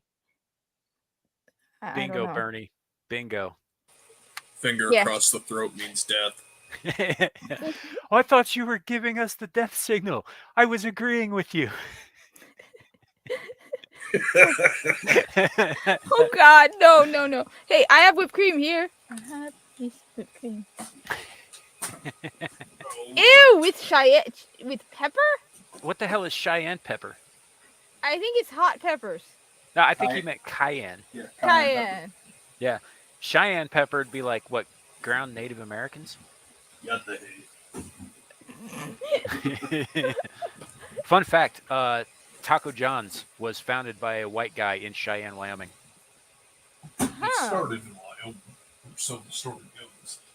Just a Might man have. making tacos. Everybody knows. Shush, Amanda. More peanut butter. When the apocalypse happens and all we have are peanut butter cups, we know who's going to starve and who's not going to starve. Oh, I ain't gonna starve. I can tell you that much. That's true. Look, I know what it's like to go hungry. Having fasted Ramadan numerous times, I can understand the extremes you will go to for food. So, yeah, this is why I have tons of My Patriot Supply. Not sponsored by My Patriot Supply, but thank you, Dan Bongino. Love My Patriot Supply because I know what it's like to be hungry. I'm not stupid. It's not fun being hungry. No, I would- no, it isn't. I've been in places where I've had to scrounge for food too in my life, and some of those places you get pretty desperate for some stuff. But that's how I know that sauerkraut and kimchi are rotten because I know what rotten tastes like. Kimchi is not rotten. You know what? Larry disagrees with you. Thank you, Larry. Well, see, that's assuming I care what Larry thinks. Yeah, well, Larry's been closer to the fresh stuff. Yeah, if he's been in Korea for a year, he's probably right. Hey, I've had the fresh stuff. My buddy's mom is Korean. She makes it fresh for me every now and then. It's amazing. Yeah. Anything that, that, that, that fills your whole house with a stench. I take issue with. I wouldn't eat chaja for the same reason. Yeah, my Sounds cat when she amazing. poops, you can smell it. But Impressive. yet, Sam, you'll eat squid jerky, so Squid Huh. jerky's good. That actually sounds really good. I'd love to try that. it's amazing. Squid jerky is like one of the things that Koreans got right in terms of cuisine. That and their barbecue. Yeah, You know? I don't know. Yeah, I like their shrimp chips. Those are pretty good. That sounds actually really good too. I I- don't know what surströmming is. Me neither. Yeah. But I'm afraid to Got find me. out. I mean, obviously it's German. I've been to Surströmming. Germany. Yeah. One of the most interesting things was we went on a bus tour around Germany, and they referred to it as the Hitler era. It was like this building was built during the Hitler era. It was just really interesting how they put it. Well, a little history lesson for you. I've got one of my dear friends is full-blooded German. His grandfather only spoke German. He speaks German, but he doesn't speak the German that most Germans speak, because at one point in time, like back in the days of Hitler, you had two languages. You had High German, you had Low German. And then after the Berlin Wall came down, they actually unified it all. So people that speak my buddy Keats' form of German can't understand kids these days. And kids these days can't understand them either. Oh, So, little makes history sense. lesson for you. Yeah. Surströmming is Swedish fish. huh. It's I love fish. Baltic Sea herring fermented. Hard pass. Yeah. Hard pass. That sounds an awful lot like lutefisk. Hey, don't go bashing my lutefisk, man. Oh, I have dude, no idea what lutefisk is. Lutefisk basically is yeah, it's go ahead. pickled in lye, is what it is. It's a white fish that's pickled in lye, and you smother it in butter and you chow down on it. Pray to God you don't taste it. Wait, isn't lye the stuff that they use to burn bodies? Yes, And- it is. Yes. You also make soap with it So because it's abrasive. I'm very Nordic. Like most of my heritage comes from Norway. In fact, my grandmother was the only person in her house that didn't speak Norse as her primary language. But yeah, it's a Viking thing, and it's a dumb Viking thing, but we eat it all the time anyway. There's a lot of I dumb love it. Viking things. Yeah.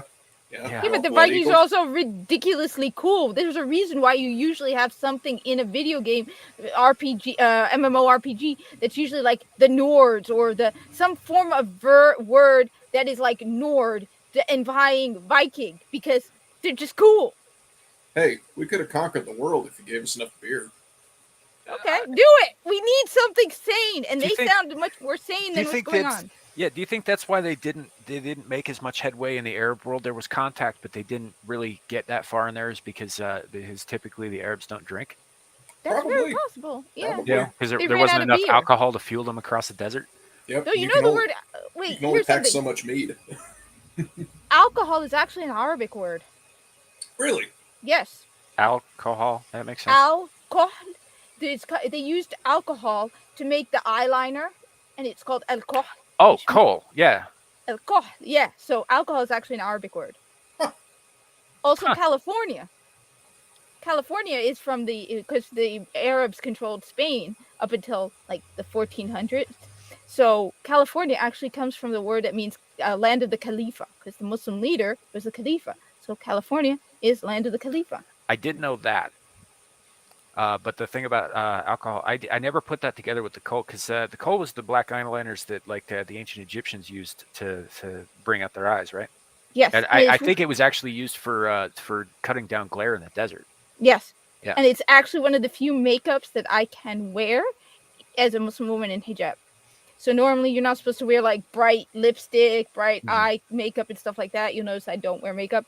And the few Muslims that I do know wear something that's like basically neutral, because they just want, I don't know why they want to do it. I don't get it. I don't understand makeup. But kohl is one of the few that I'm allowed to wear, and it's noticeable. Look, I'm not the most girly girl, okay? Nobody said anything. Okay? Why am I going to spend forever doing that when I could be, why am I going to spend a half an hour putting makeup on when I could be playing video games instead?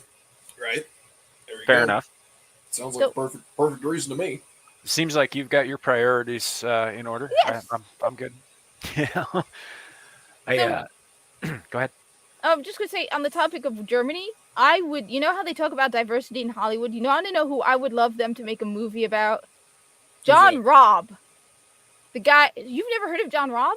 No, Robb. I haven't. John Robb is known as the good, I don't know if I could say the N-word. Not Yahtzee. He's known as yeah. Yes. This guy during the RAPE of in China, he is an amazing person. He saved, you know how they talk about Schindler's List saving like over 1,000 people? This guy literally saved 250,000 people. And he did it while being a Yahtzee.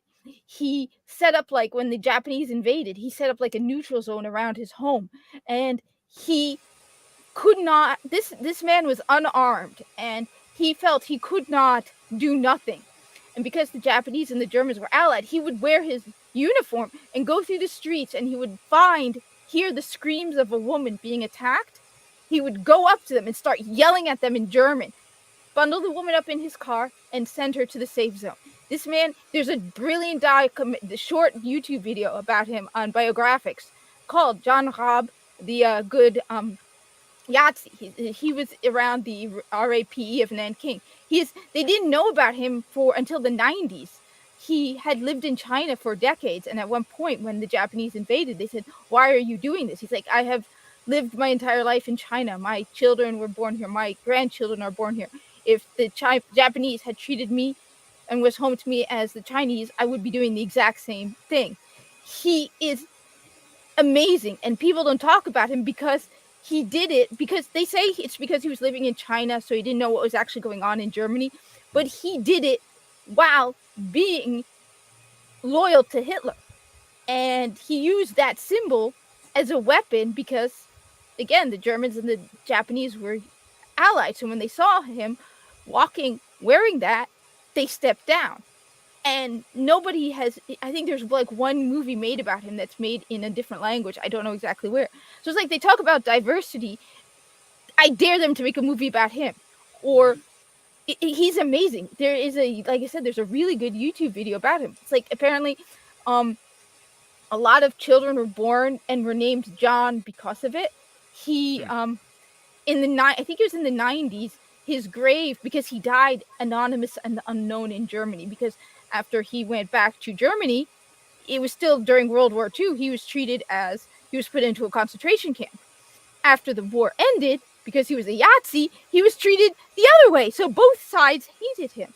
And he died penniless, and the only thing that managed to sustain him and his wife were packages from China with food out of gratitude for what he did. When they finally brought his diaries and his story back into the light, China actually had his grave moved from Germany back to China because of everything he did. It's an amazing story, and that's why it's like Hollywood, if you really cared about diversity, you would tell this man's story. Regardless of what you know about him, this is a different point of view you don't hear about. You should send me a link to that. I would really be interested in watching that. Really would. It really, another person I talk about is Sayyidah Khadija, the wife of the Prophet Muhammad, peace be upon him. This was before the revelation of the religion came to him. She was an independently wealthy woman. He worked for her. Huh. She was 40 years old. He was 25.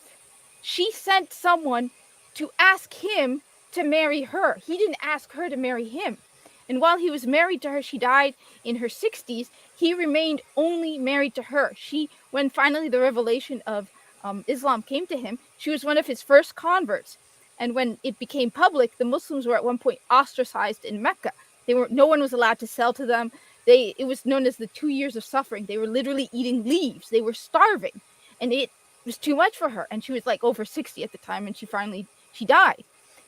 You hear about these feminists screaming, and it's like, wait a minute, this woman is a strong, amazing, independent woman who lived 1,500 years ago in the Middle East. I dare you to make a documentary about this woman, an accurate one. You know they're not going to do it, but I mean, just the fact that she was 40, he was 25. This is the prophet of the Muslim religion. This isn't just anybody.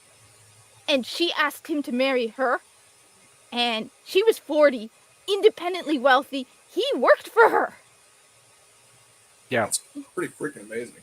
Actually, speaking of Mecca, I mean, that's one thing that makes me sad that I'm not Muslim, because I'll never be able to, like, see Mecca or in the holy city Agreed. of Medina. I think that would be amazing. I mean, I'm a student of history, and I love architecture.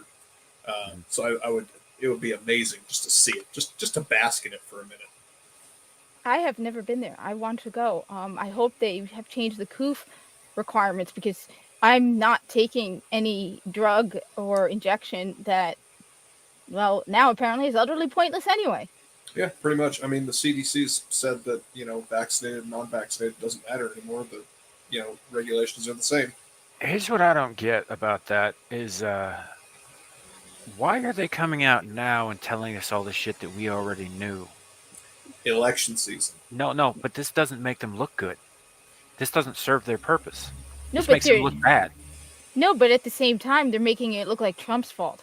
Yep. Like you said, they are saying that he should not have rushed the jab all of a sudden now. And they're saying, I can see it. They're like, okay, well, now the jab is just as useless. Well, Trump pushed for the jab, but it's useless. See, Trump You mean did nothing. the jab? He rushed the jab that Biden took credit for creating. Yes. But That keep jab? in mind that people have an attention span of 5 minutes. This is the internet, and most people are little sheep and stupid. And you can tell them that Trump kicked puppies, and they'll go, "Oh my God, Trump kicked puppies! I never knew, but now I know because CNN says Trump kicked puppies." Yeah, the Communist News Network told me so. Yeah, you have doubts? What? There's no videos of him kicking puppies, but you say he kicked puppies? I knew it. He's a horrible, evil person. You know what this reminds me of? This reminds me of, like, back when Obama was in office. And if you ever said anything, negative about him, they say, well, it's Bush's fault and you're a racist. Yes. So now it's Trump's fault and you're a racist. That's what it boils down to. Yeah. The party of passing the buck. Yeah. You remember what Truman had to say about that shit? The buck stops here. Yeah. Yes. But then we had great presidents back then. Now we have... is he conscious? No. I think he's on a pretty, godly amount of uppers. Like as Hunter S. Thompson would say, he took a heroic dose of uppers. I think that is true when they have him in front of a camera, so that he sounds at least a little bit articulate. Because the rest of the time, I think they've got him sedated. That would actually make sense. I think they have him on tranquilizers because they can't have him running around actually. I don't think they even have him sedated. They just leave him in his wheelchair with the blanket over his lap and the applesauce drooling down his chin. No. Just, oh. Yeah. The problem is, I almost feel bad for him until I remember how he wanted to make things mandatory, and I nearly lost my job. But at one point, at the same time, you look at it, it's like this is abuse. You're taking advantage. It is. It's absolutely elder abuse. Well, yeah, and not only that, it's exploitation. Honestly, I mean, it's ridiculous. It's ridiculous. They're exploiting this guy for their own agenda, and when it comes to re-election time, they're going to throw him under the bus for someone else. Yep. And it's horrible. I'm not saying this to defend Joe Biden. I'm not. But what they're doing is just wrong. It's just wrong. Yeah, well, and that's the thing. It's like, what right now, I get why you feel, a little bad for him, and I can see why. The fact is, it's like, yeah, he's an old doddering man who's not entirely aware of who he is or where he is, and they are taking advantage of him, and it is elder abuse. And they probably are doping him up on all kinds of drug cocktails. And his wife, who is apparently a doctor, is letting this fucking happen. Yeah. She's a PhD. She's not an actual doctor. Yeah, but still, I know. But she's like, but I'm a doctor. You know, he's letting it happen. But you can't forget the fact that he was fully cognizant and in his right mind for 40 fucking years and was a racist piece of shit pedophile then. Yep. Alexia, we've got another Watergate. It's called the Hunter Biden laptop. The problem is nobody listens to it. Nobody talks about it. And at least back then, people were open to listening and hearing things. And now it's like, shh, no, it's all lies. It's like, but it's literally right in front of you. No, don't believe it. Biden's better. Even with that, Biden's better. Yeah, we live in a fucked up world. Yes, we do. And it's only going to get worse before it gets better.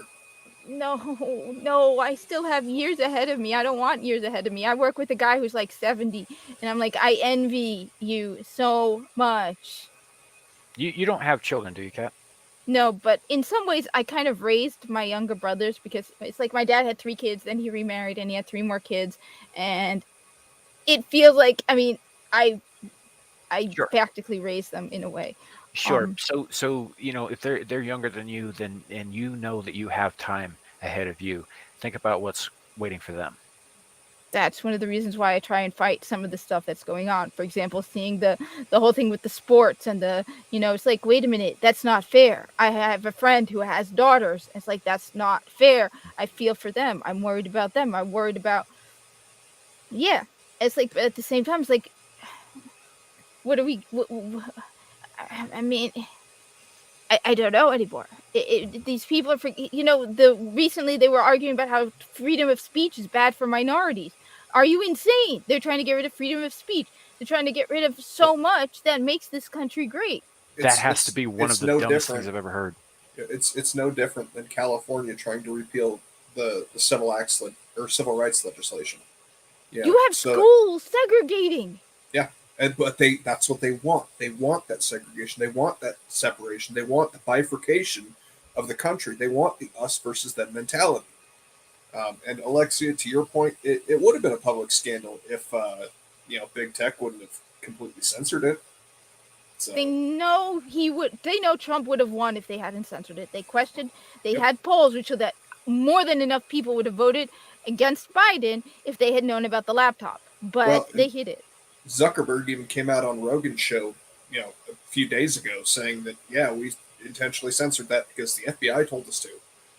Last I checked, that's kind of against the First Amendment, and if you ask me, repeal Section 230 because that's giving those asshats way too much protection. Mm-hmm. They should. They're saying the GOP is calling for him to stand in front of Congress, and it should.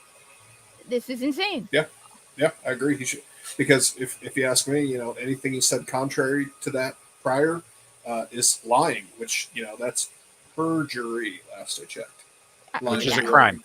Yeah, I thought so. I mean, I could be wrong, but I mean, I've been wrong before, but I don't think I'm wrong this time. I don't think so either. But yeah, no, it's everything is everything's upside down. Everything's back to front.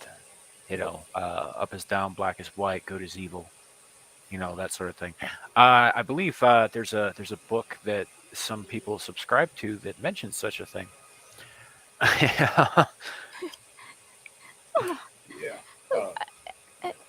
It's funny. It's funny. If you were to ask me, would you go back 20 years to right after a certain event that happened in September, I would rather live then than now. In a way. Look at how we were as a country back then. Right after that happened, I mean, a lot of people lost their lives. Yeah, it was a horrible thing, but we were united in a way that we hadn't been united since the Second World War.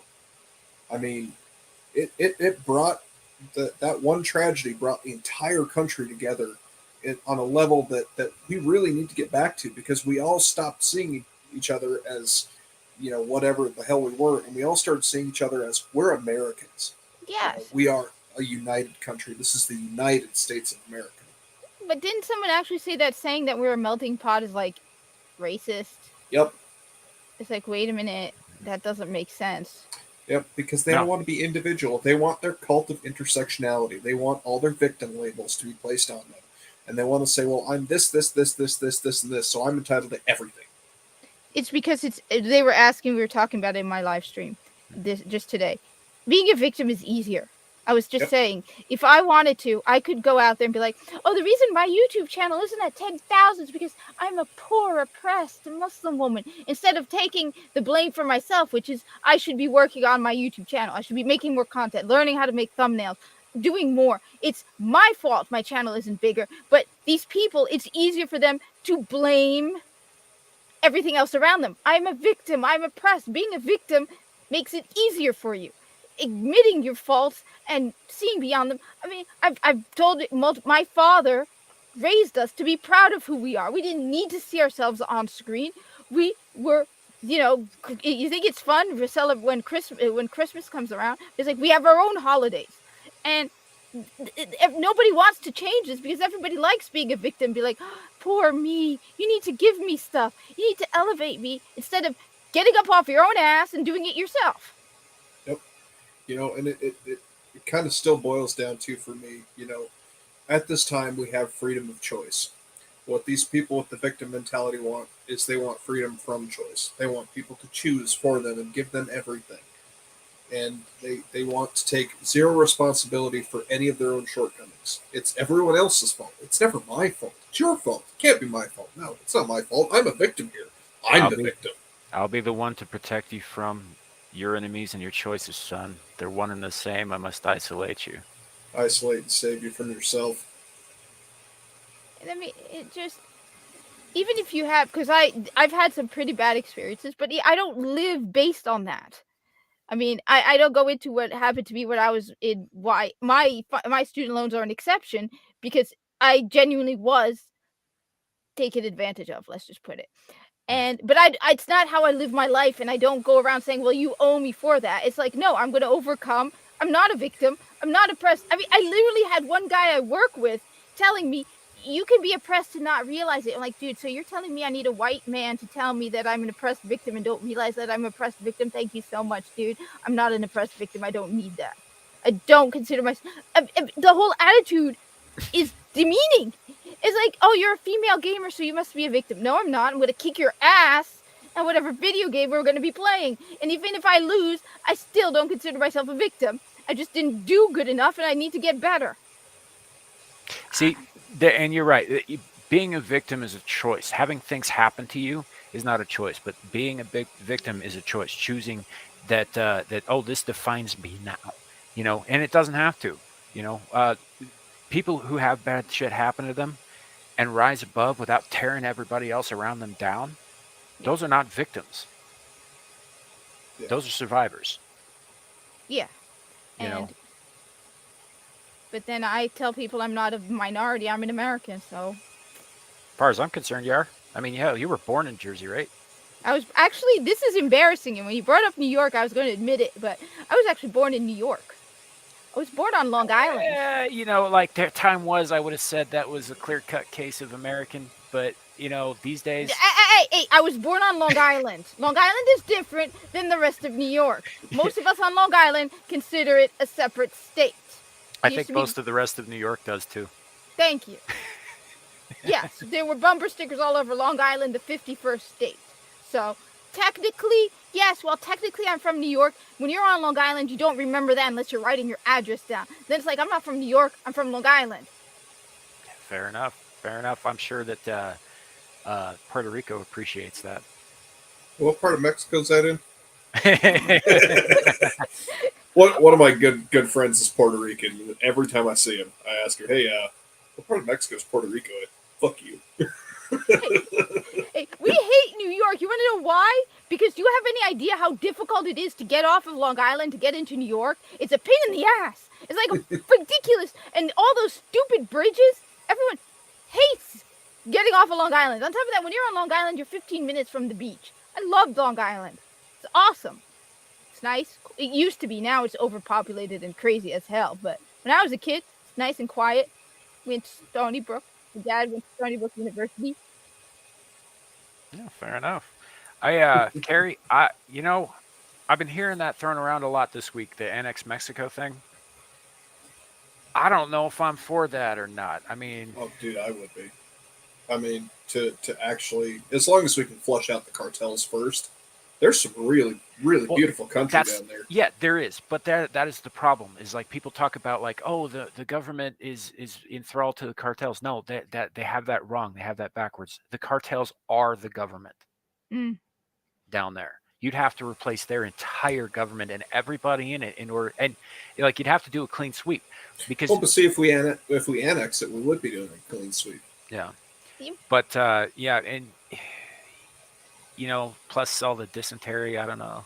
No, but there's another thing that I don't think they realize, and I don't think they understand. If Mexico were to be annexed by the United States, you would have their own Senate and their own House representatives, right? How many representatives would they have? They'd have a decent number of House representatives. Well, here's something that's going to shock and horrify people. Most of them are pretty conservative. You're talking about how they're like, oh my God, they're going to reverse gay marriage? Yeah, they're all traditional Catholics. You really think that gay marriage is going to stick around if you annex Mexico? Right. Just on sheer numbers, they're going to kick our butts on Well, everything. You know what I'm makes not- me happy is all the people that come over here from Mexico vote Republican. Yeah. It's great. They're very conservative down there. Very Yeah. conservative. Well, they're all traditional. They're all very family oriented, and most of them are Catholics. Yep. Yeah. You know, and Yeah. by Catholics I mean traditional Catholics, not this namby-pamby shit we got going on in the Pope's office right now. Yeah. So You know, I liked unfortunately- Francis to start with, but I'm not so much of a fan of him anymore. No, I thought it was great that they had a Jesuit become Pope. I mean, he's a very learned man, but He's a apparently, commie first. yeah, that's the problem. Yeah, he's a commie first. Yeah, if he would be a Jesuit first, I think things would be way better. And I'm not Catholic, mind you. I'm not. But yeah, it's ridiculous. It reminds me of some Episcopalian bishop recently. It was a couple months ago. It was like, we are all Muslim. No, you're not. What are you Episcopalians are diet Catholic. I They're had not even diet Catholic. They are not even any religion They're anymore. Catholic zero. They're not even Catholic zero. They're Catholic negative at this point. They're like, come on. When you say we are all Muslim, honey, I hate to break it to you, you're not a Muslim. I'm not making it up. It was on Twitter. She's like, we're all Muslim. No, you're not. You're not. Look, I respect Christians, but no.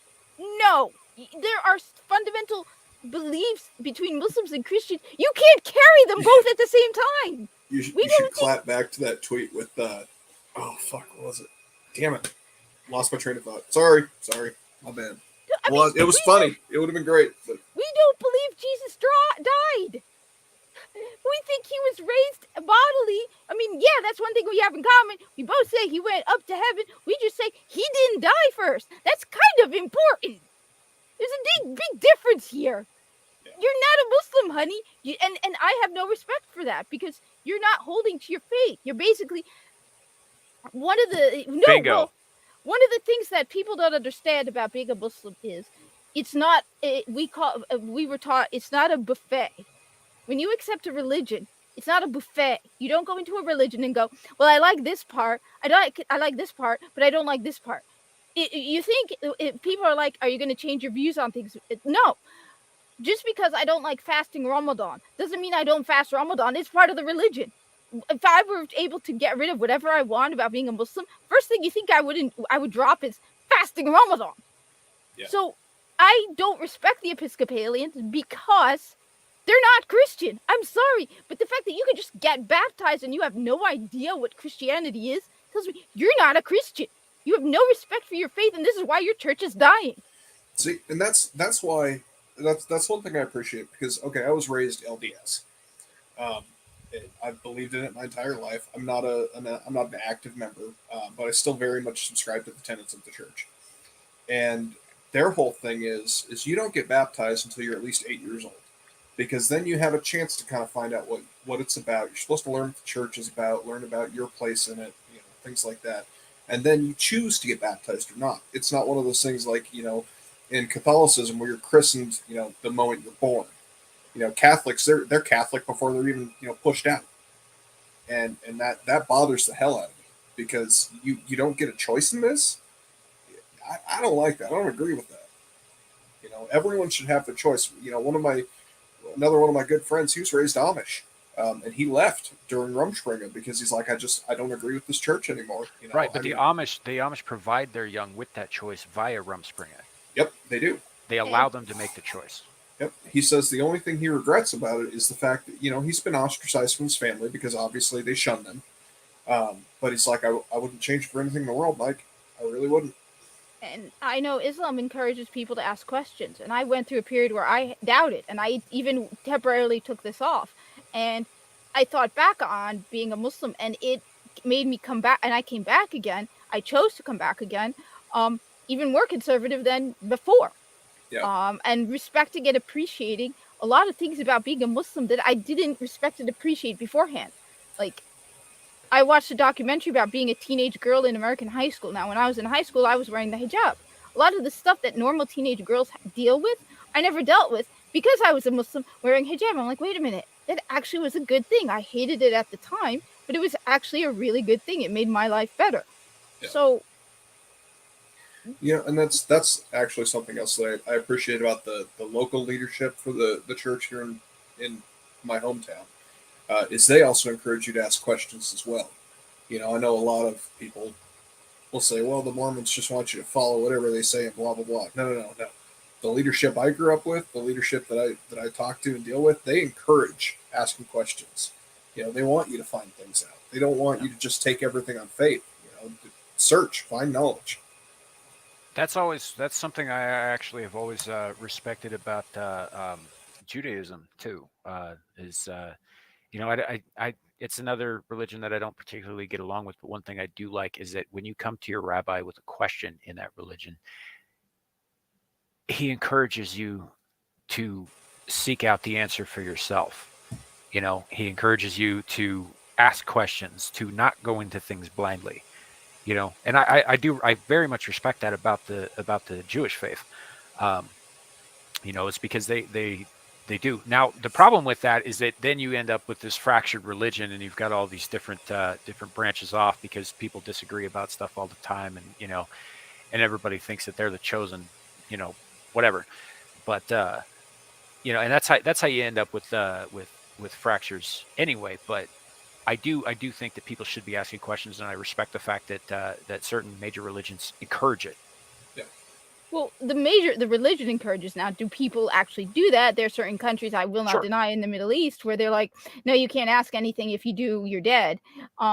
I think some of the worst examples of being a Muslim are some of the Muslims. But no, there's this hilarious group of comedians. This was a long time ago, called Allah Made Me Funny. And at one point, he's like, I have this friend. I'm always trying to convert him to become a Muslim.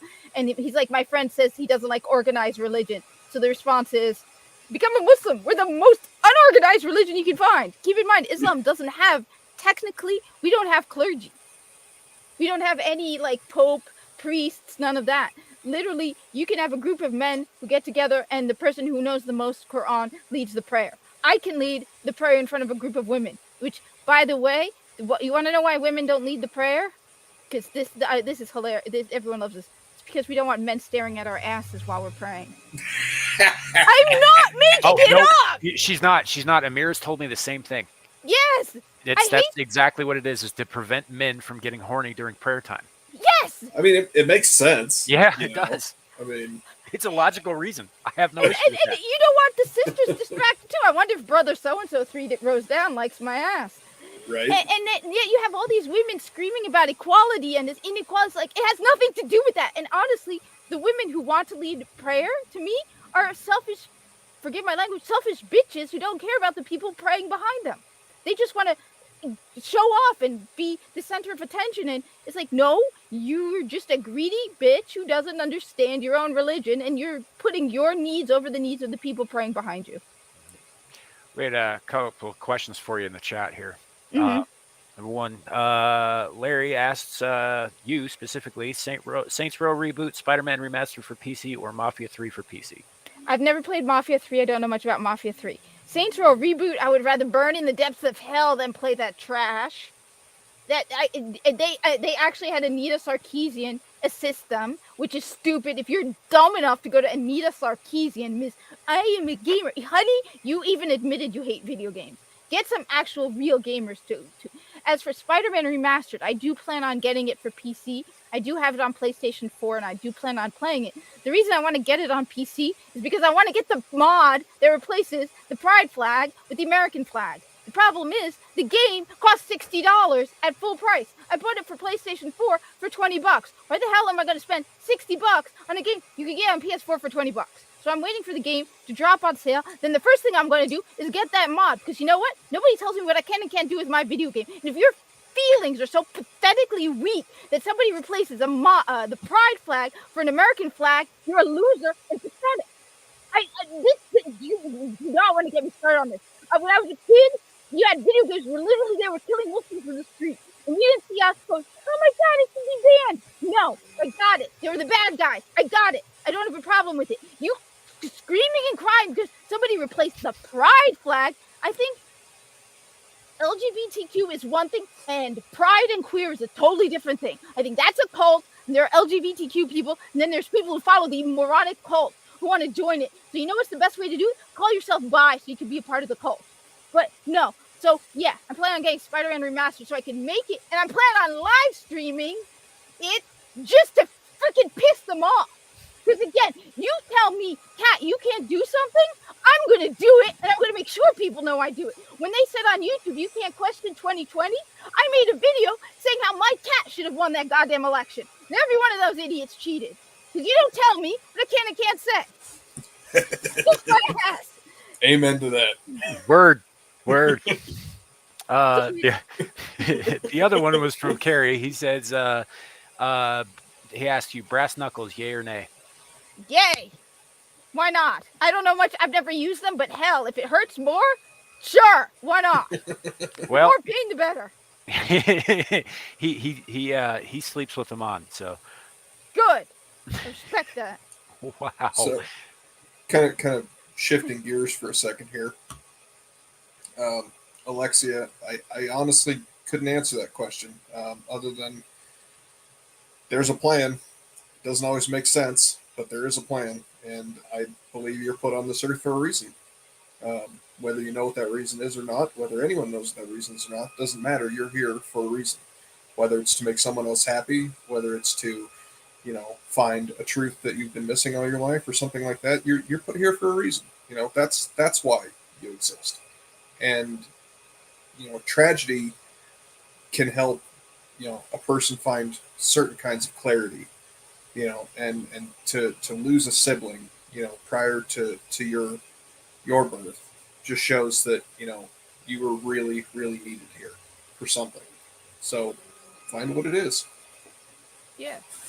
No, he's right too. I agree. Sometimes things happen, and you nearly got hit by a car, but somehow something happened. Yeah, there's a plan to everything. On top of that, challenges happens as well. We're taught in Islam, life is a test, and not everything is perfect. Not everything happens, but you're being challenged because it's a test. I don't know, but Ozzy, what's your question? I will answer it to the best of my abilities. Oh, he asked it earlier. Give me just a second to see if I can find it. I think he's asked this question before. Ozzy, you'll have to let me know if that's the one you're referring to, or you're talking about something else. So, oh God, not this one. There's some things you just don't ask. It's could God create a rock so heavy you can't lift it? Maybe. I mean, but that's the thing is, where do you draw the line for omnipotence? What do you call all powerful? I mean, is it necessarily a term of physical strength, physical prowess, or is it the ability to harness energies and things like that beyond our human understanding to create things and basically make the universe as it is, and whatever you call God. I mean, be it Yahweh, God, Allah, whatever. There is omnipotence there. There is a power there that we cannot fathom. So while, yes, theoretically, you could create a rock so heavy you can't lift it, kind of what would be the point? Is my question for that. I mean, just to say he did it, I don't think God's one to waste, frivolous energy on nothing. I mean, could he? Sure. Is he gonna? Probably There's not. An argument there to be made about humans being frivolous. I was just thinking that. Why are we even thinking about that? I mean, God is God, and God is beyond our understanding. And yeah, can we, I'll admit it. I can't 100% prove God exists. I can't prove God does not exist. Both, you can't 100%. So we accept that. That there is always going to be some uncertainty, which is, that's what faith is. Honestly, I think I would rather live in a world where there is a God and than one that does not have it. And I think we nitpick and we try to prove beyond a doubt, and you can't. So you ask these questions, and it's like, it doesn't matter. At the end of the day, you have to choose. Do you want to believe in God and accept that there's going to be some uncertainty, or you don't want to believe in God, which again, atheism is a religion. You can't prove that God doesn't exist. And again, accept the uncertainty that comes with that. And I choose to go with the believe in God and accept that there is some uncertainty associated with it. Well said. And for everybody out there, like you could also, you can go with the atheism route or the agnostic route or a specific religion route. My preferred route is that I believe in all of the gods, but I also spend all of my time giving them all the middle finger, Who's that? which some would say isn't the healthiest expression, but I'm still here. I ain't been struck dead yet.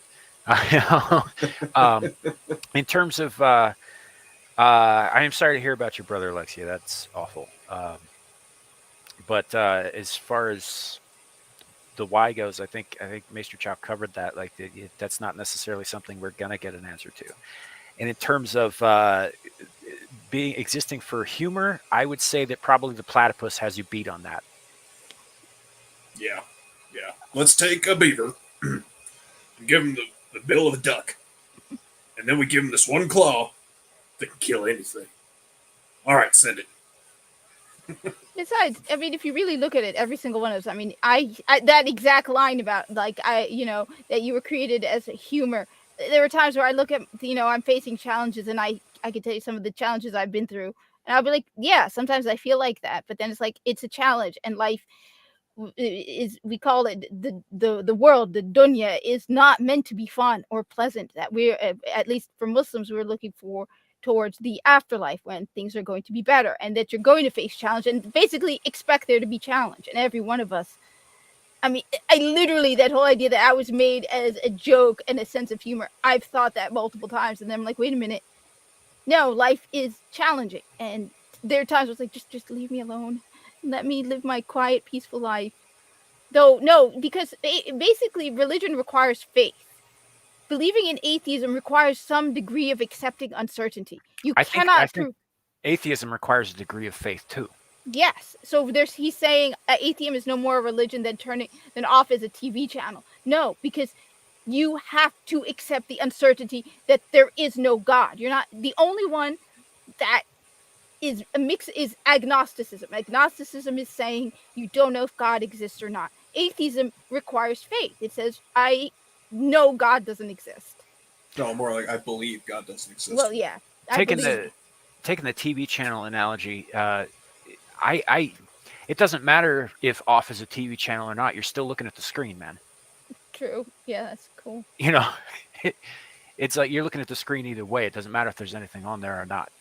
Um, and I would also argue that just because your set is off, just because your set is not receiving signal, doesn't mean that signal isn't out there. Ah. Mis pantalones sin el fuego. No más pantalones. Oh, I want a flamethrower. Did you see the Jeremy's Razors commercial where at one point Jeremy Boring takes out the Yes, So yes, I did. It was epic. that is the best thing ever. I actually based one of my corpus characters on Jeremy Boring. His name is Tezen, and I love Jeremy Boring. Maesterchow, have you heard of Shad Shad. from Night Watch and Shad? They're very. Oh, they're, Shadiversity? Yeah. Yes. Yeah, he's Mormon. Oh, nice. Really? And- I didn't Oh, know yeah. that. Actually, Yeah. I have seen Shadiversity. Yeah. I've seen some of his videos. Yeah, he does all the medieval weaponry videos and Yeah, stuff that he's are very pretty- well. When, Yeah. when he went on and explained the Sword of Laban, I thought that's pretty cool. He also has Really another kind of channel. esoteric, but Yeah. He has another channel called Night's Watch where they talk about all the latest stuff coming out, where they review stuff like Game of Thrones, the Wheel of Time, because they're massive nerds and geeks. Like, they're not normies. you And said it's called the Night's Watch. Night's Watch, yeah. And and all three of them. So there's two guys, Nathan, Oz, and they brought on recently a woman named Claudia, and they're all Mormon and they are religious. And one of the things I respect is the people who, even though their religion may not be popular, the popular opinion, was like, yeah, they still stick to their religion. That's one of the reasons I respect Ben Shapiro, because Yeah. he doesn't sacrifice being an Orthodox Jew to be on YouTube. Right. Yeah. Which, Yeah. I mean, that's awesome that someone can actually stick to their guns like that. I didn't know that about Shad. I didn't. I see him on F&T occasionally, and he's on EFAP occasionally too, where he'll sit there with Mahler and Rags and Fringy for 12 hours nitpicking, seeing frame by frame, whatever come out. Speaking of which, by the way, guys, if you haven't, It's 5.5 hours long, but Mahler dropped a new video yesterday that takes apart Multiverse of Madness. It's brutal. I'm only 2 hours into it. I couldn't watch the whole thing in one sitting. Cool. It is brutal. No, you have to watch the Night's Watch. Night's Watch, seriously, they are. That's how I know all about the Rings of Power stuff. That's how I know all about the new Star Wars stuff. Well, They get. They've got a new subscriber now because I just clicked that subscribe button. Nice. Which, by the way, people out there listening in YouTube land, please like, subscribe, and share this video. Yeah, that all the things. Biggest thing for me though, for personally, is please take advantage of the comment section. Talk to us. Yeah. Let us know your thoughts. Your criticisms, what you like about stuff. If you just want to blow off steam, as long as you're not a porn bot, I won't erase your comment. Oh God, how do they keep coming? I keep getting at least one of them on a Destiny Zur location video. They're randomly generated by a server. That's why. And But if it's a the main Destiny comment- video. They don't care. It's a Destiny video. Just be glad that your channel's not quite big enough to. Have you gotten to a point where it starts emulating you and telling everybody they want a PS5 in a giveaway? No, thank God, no. Yeah, once you get to a certain level, it seems like everybody gets hit with that. Oh God, I thought they were trying to protect the little channels. Hey, oh my God, I just realized I live streamed today and I didn't get somebody telling me about Tinder during my live stream. That's actually, oh God, I shouldn't say anything. They're gonna be on my live. you jinxed yourself now. Yeah. It's all downhill from here. They keep coming up. I don't understand. You realize you're in a live stream with a small Muslim woman in a headscarf. Come on. You really think this is the spot to find a Tinder date? Just saying. So I agree with everyone. I need to be sponsored by Manscaped because that would be just ridiculously hilarious. It would be pretty fucking funny. Yeah. Or what's that stuff that Az is always using? It's Dr. Ball's face cream.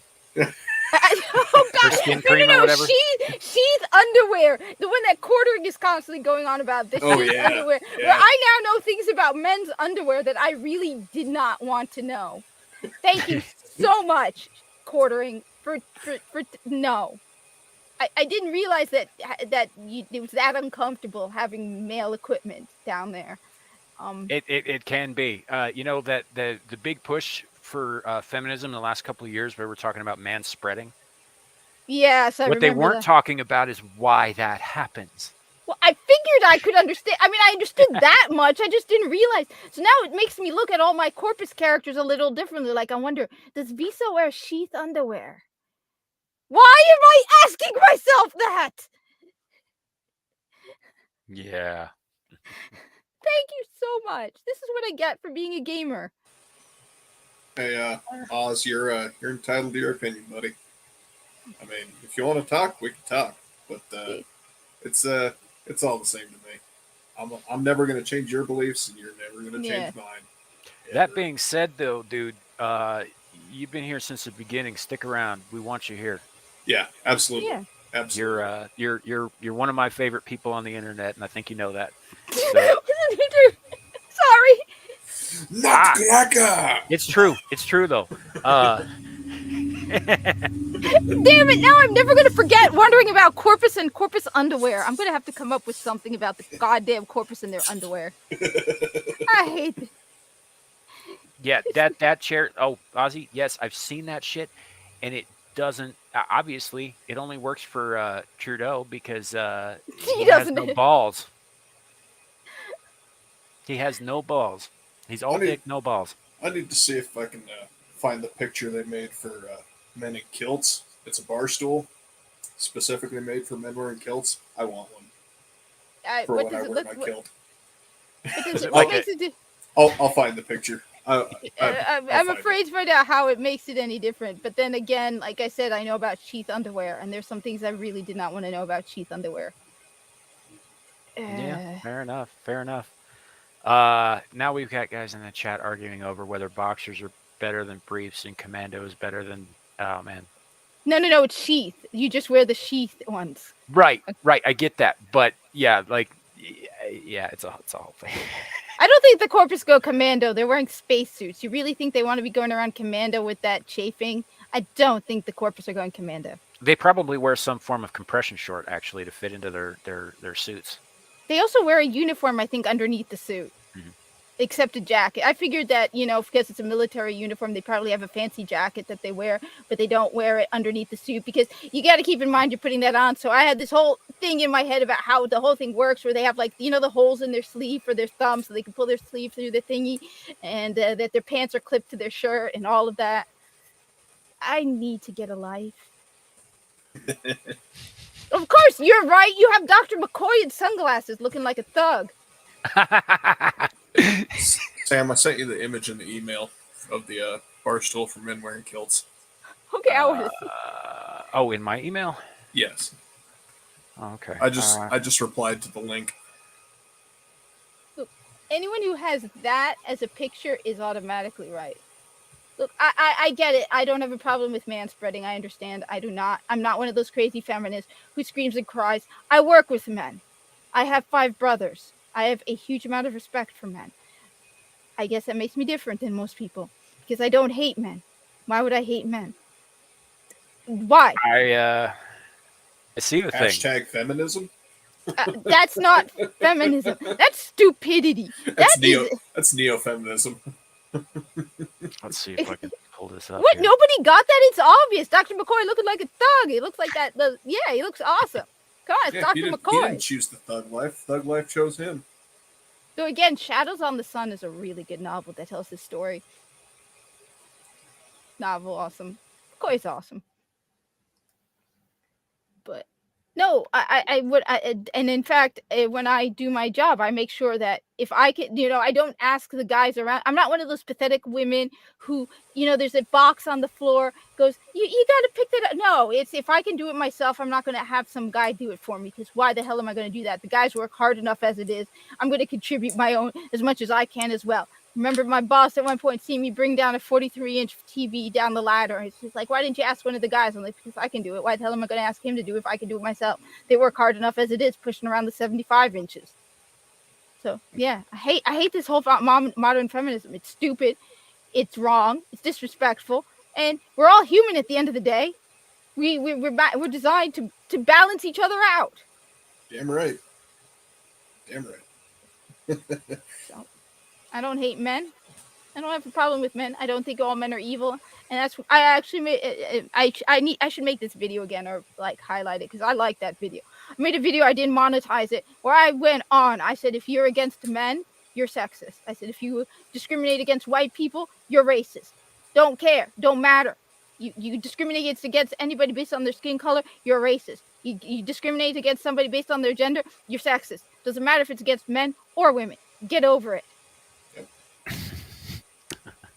And I knew I shouldn't monetize it because if I did, YouTube would flip out. So I didn't monetize it on purpose. Fair enough.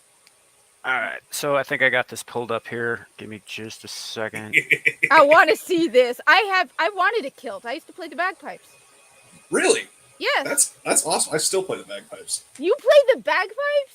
I've been playing them since 2003. There it is, fellas. That is specifically for us men wearing kilts. Yeah, but what if it's too small? Well, nothing I could say about that. Yeah, I played for a couple of years, but I don't have the talent and the ability to count beats and notes and fingerings at the same time. So I ended up eventually selling my bagpipes to buy my computer. But I played the bagpipes. It's not easy. No, it's not. But 9 notes will change the world. I've played for all sorts of. In fact, one of my favorite things to do is go to the National Cemetery that's near where I live on Memorial Day, and I just walk around playing the bagpipes. And I mean, I'd be fully dressed dressed out in military, and I tell you what, the impact that it made on those people was amazing. I mean, the appreciation is phenomenal. Well, that's awesome. The other reason I stopped is because I have a cat, and I don't want to blow out her eardrums. That's why I bought an electric chanter to practice on. Yeah. But Yeah. you still need to practice with the Oh yeah. I mean, I get my pipes out, a couple times a year, make sure they're still working right, make sure my reeds are good. I got to get new drone reeds at some point, but Yeah. yeah.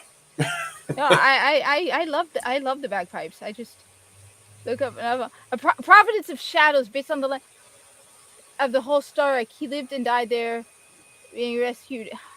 Oh, so you mean based on City of on the Edge of Forever? I think I know a Province of Shadows. No, I know Shadow on the Sun. The one with Shadows on the Sun, which talks about. I think it's Shadows. Shadows. Where is it?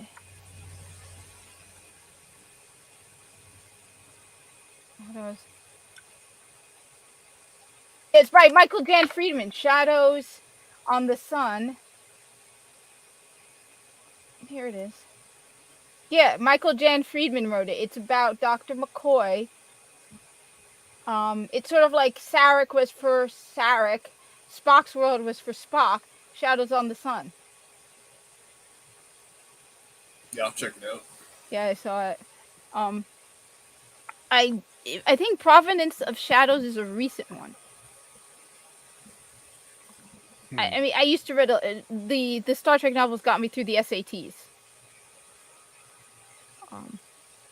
This one was it's older and it's part of a trilogy. Okay, I think I know the trilogy because I know there was one with Spock in it as well. That one I haven't read. I'll admit I haven't read Star Trek novels in a while, but I used to read them religiously. I used to read like one every 2 days. One of each of the big three. So Spock, Kirk, McCoy. That actually reminds me, guys. So a while back, I had told you that I would try and keep you up on the Expanse novels and how those were going. Mm-hmm. And I think the last time we talked, I was just talked about it. I was just starting the second book, which I said was all right. It didn't seem quite as good as the first, and I will hold to that statement. It's pretty good, but it's not as good as the first book is. Okay. I am currently trying to read the third book, and they have blatantly ignored, except in passing, all of the main characters from the first two books, and have instead focused on some intersectional feminist crap instead. So I haven't gotten very far into it. It's kind of boring the shit out of me. Maybe it picks up. I hope it does, but we'll see how it goes. So that's where that's going, guys. Now that, and just as a gentle reminder of how that makes me feel.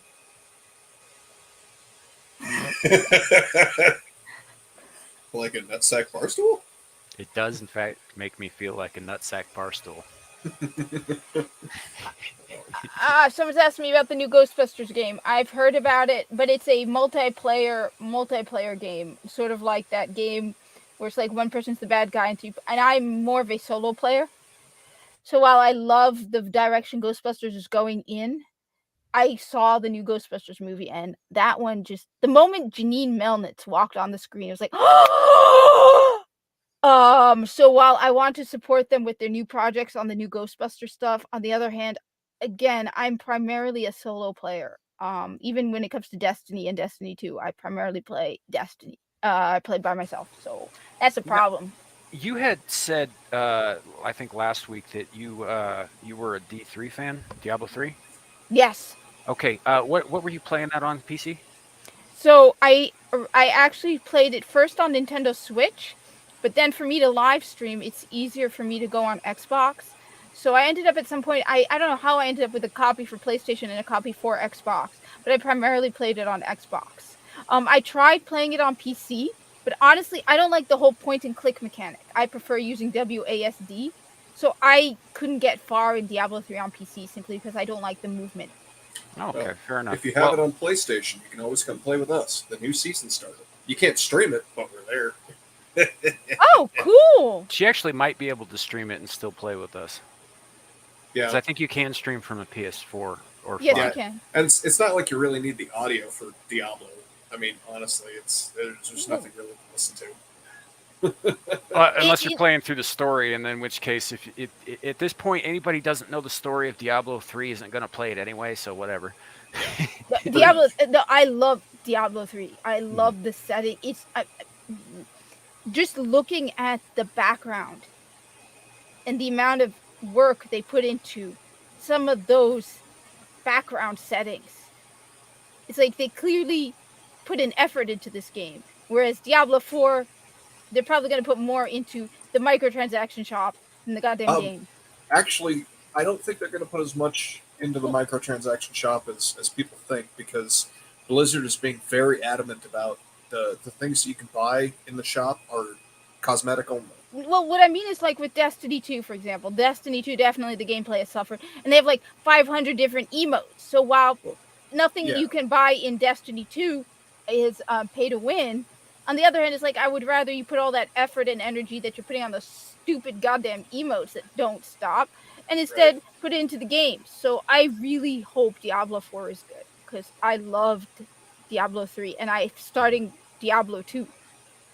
Yeah. Diablo 2 is a lot of fun. I play that on my Switch and my PlayStation. Yeah. We and I think, like he just said, we got a new season started yesterday on Diablo 3 for the seasonal stuff, and so we'll probably be doing that. If you ever feel like playing it on PlayStation, you're more than welcome to join us. We'll get you our PSN IDs. I was just about to type mine into the private chat. There's what I need to play the story campaign though at least once, right? Yeah. No, they actually, I think it was like 3 seasons ago. You no longer have to do that to get into bounties. Because I never finished the campaign on PlayStation. I did it on Xbox, but I do have the game on. I'm pretty sure I have it on PlayStation. I just have to install it. That's me, Feline Revolution. Yeah, I have it. Oh, sweet. Look, I work at a store.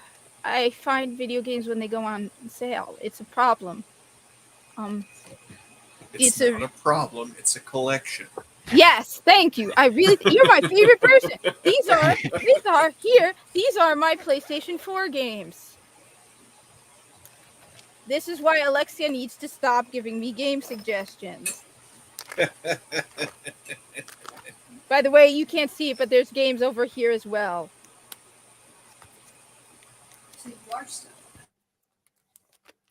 Help me. And most of these I haven't even played yet because I just pick up games on sale. And then I don't have the space.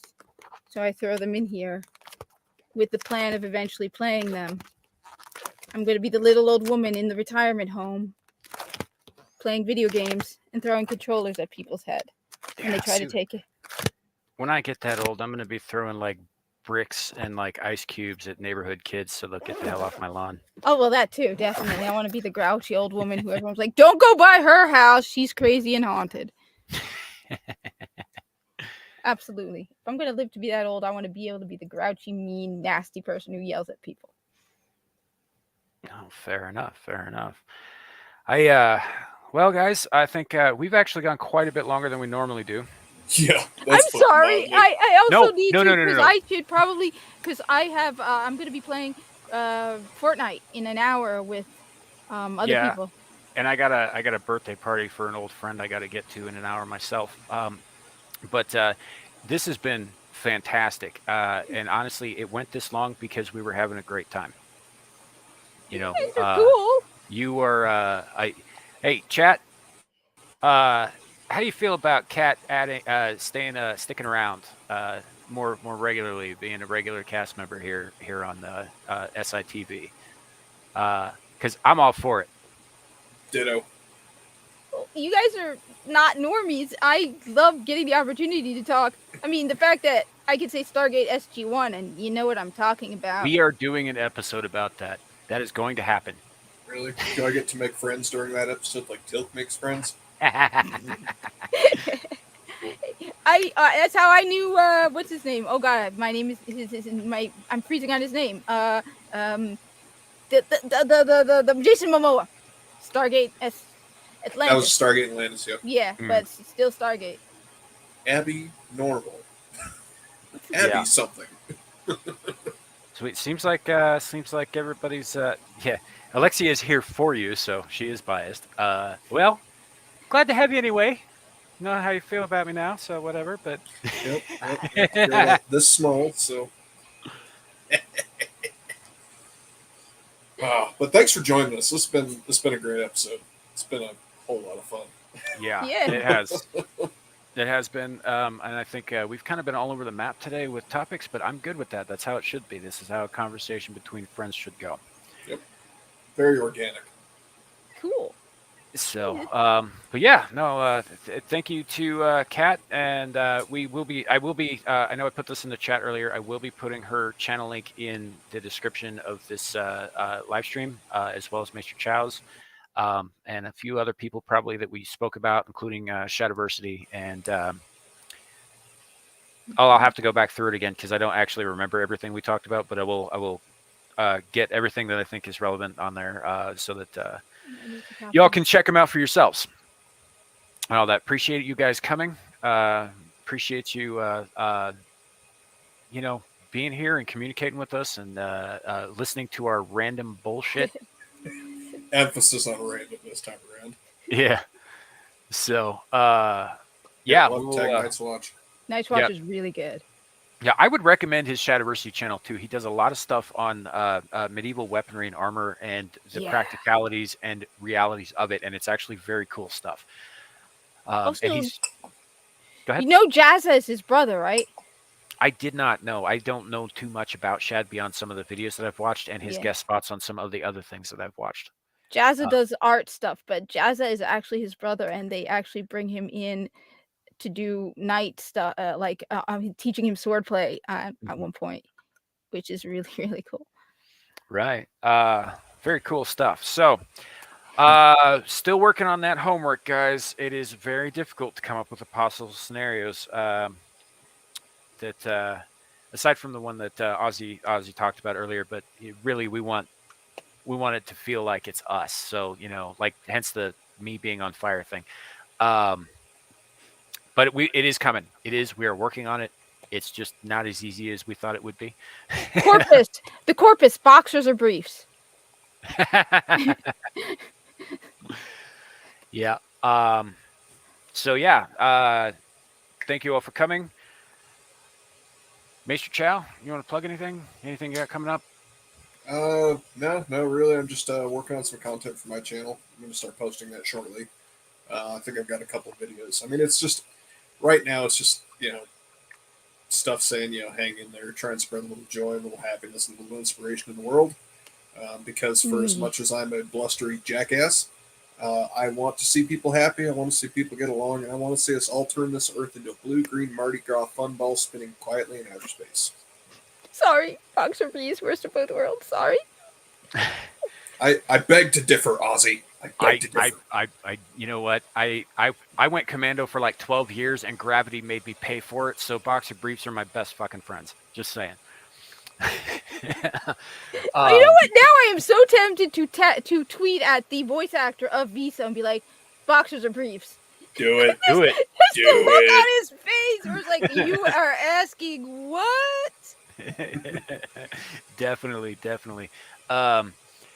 Kat, do you have anything coming up that you want to plug? I want to plug the video I just posted today where I'm showing off my PlayStation game times, because you know what? I want people to see me showing off how many hours I've played on PlayStation, because yes, I live stream video games to show off how good I play video games. So go check that one out. And then share it. You know what? Tweet it at Anita Sarkeesian and Feminist Frequency, so she actually knows what a real female gamer looks like and not some fake ass grifter. Hell yeah. Yeah. Will do. Yeah. Yeah. Will do, definitely. All right. Well, you guys know me. You know where to find me here, Samuel the Infamous, at Samuel the Infamous, where we do the Screaming Into the Void podcast. I also moderate and occasionally co-host and do some background shit for the Exiled Lioness on her channel, and possibly some other stuff that she announced prematurely this last live stream that we weren't totally prepared for her to announce. But we'll work with it. And that's it. That's about where you can find us. Appreciate you all coming. We are here to be your Dancing Monkeys YouTube. This has been Screaming Into the Void number 11. Very happy with how this one went. And remember, folks, remember, it could always be worse. Could be It could be raining raining flaming cobras. cobras.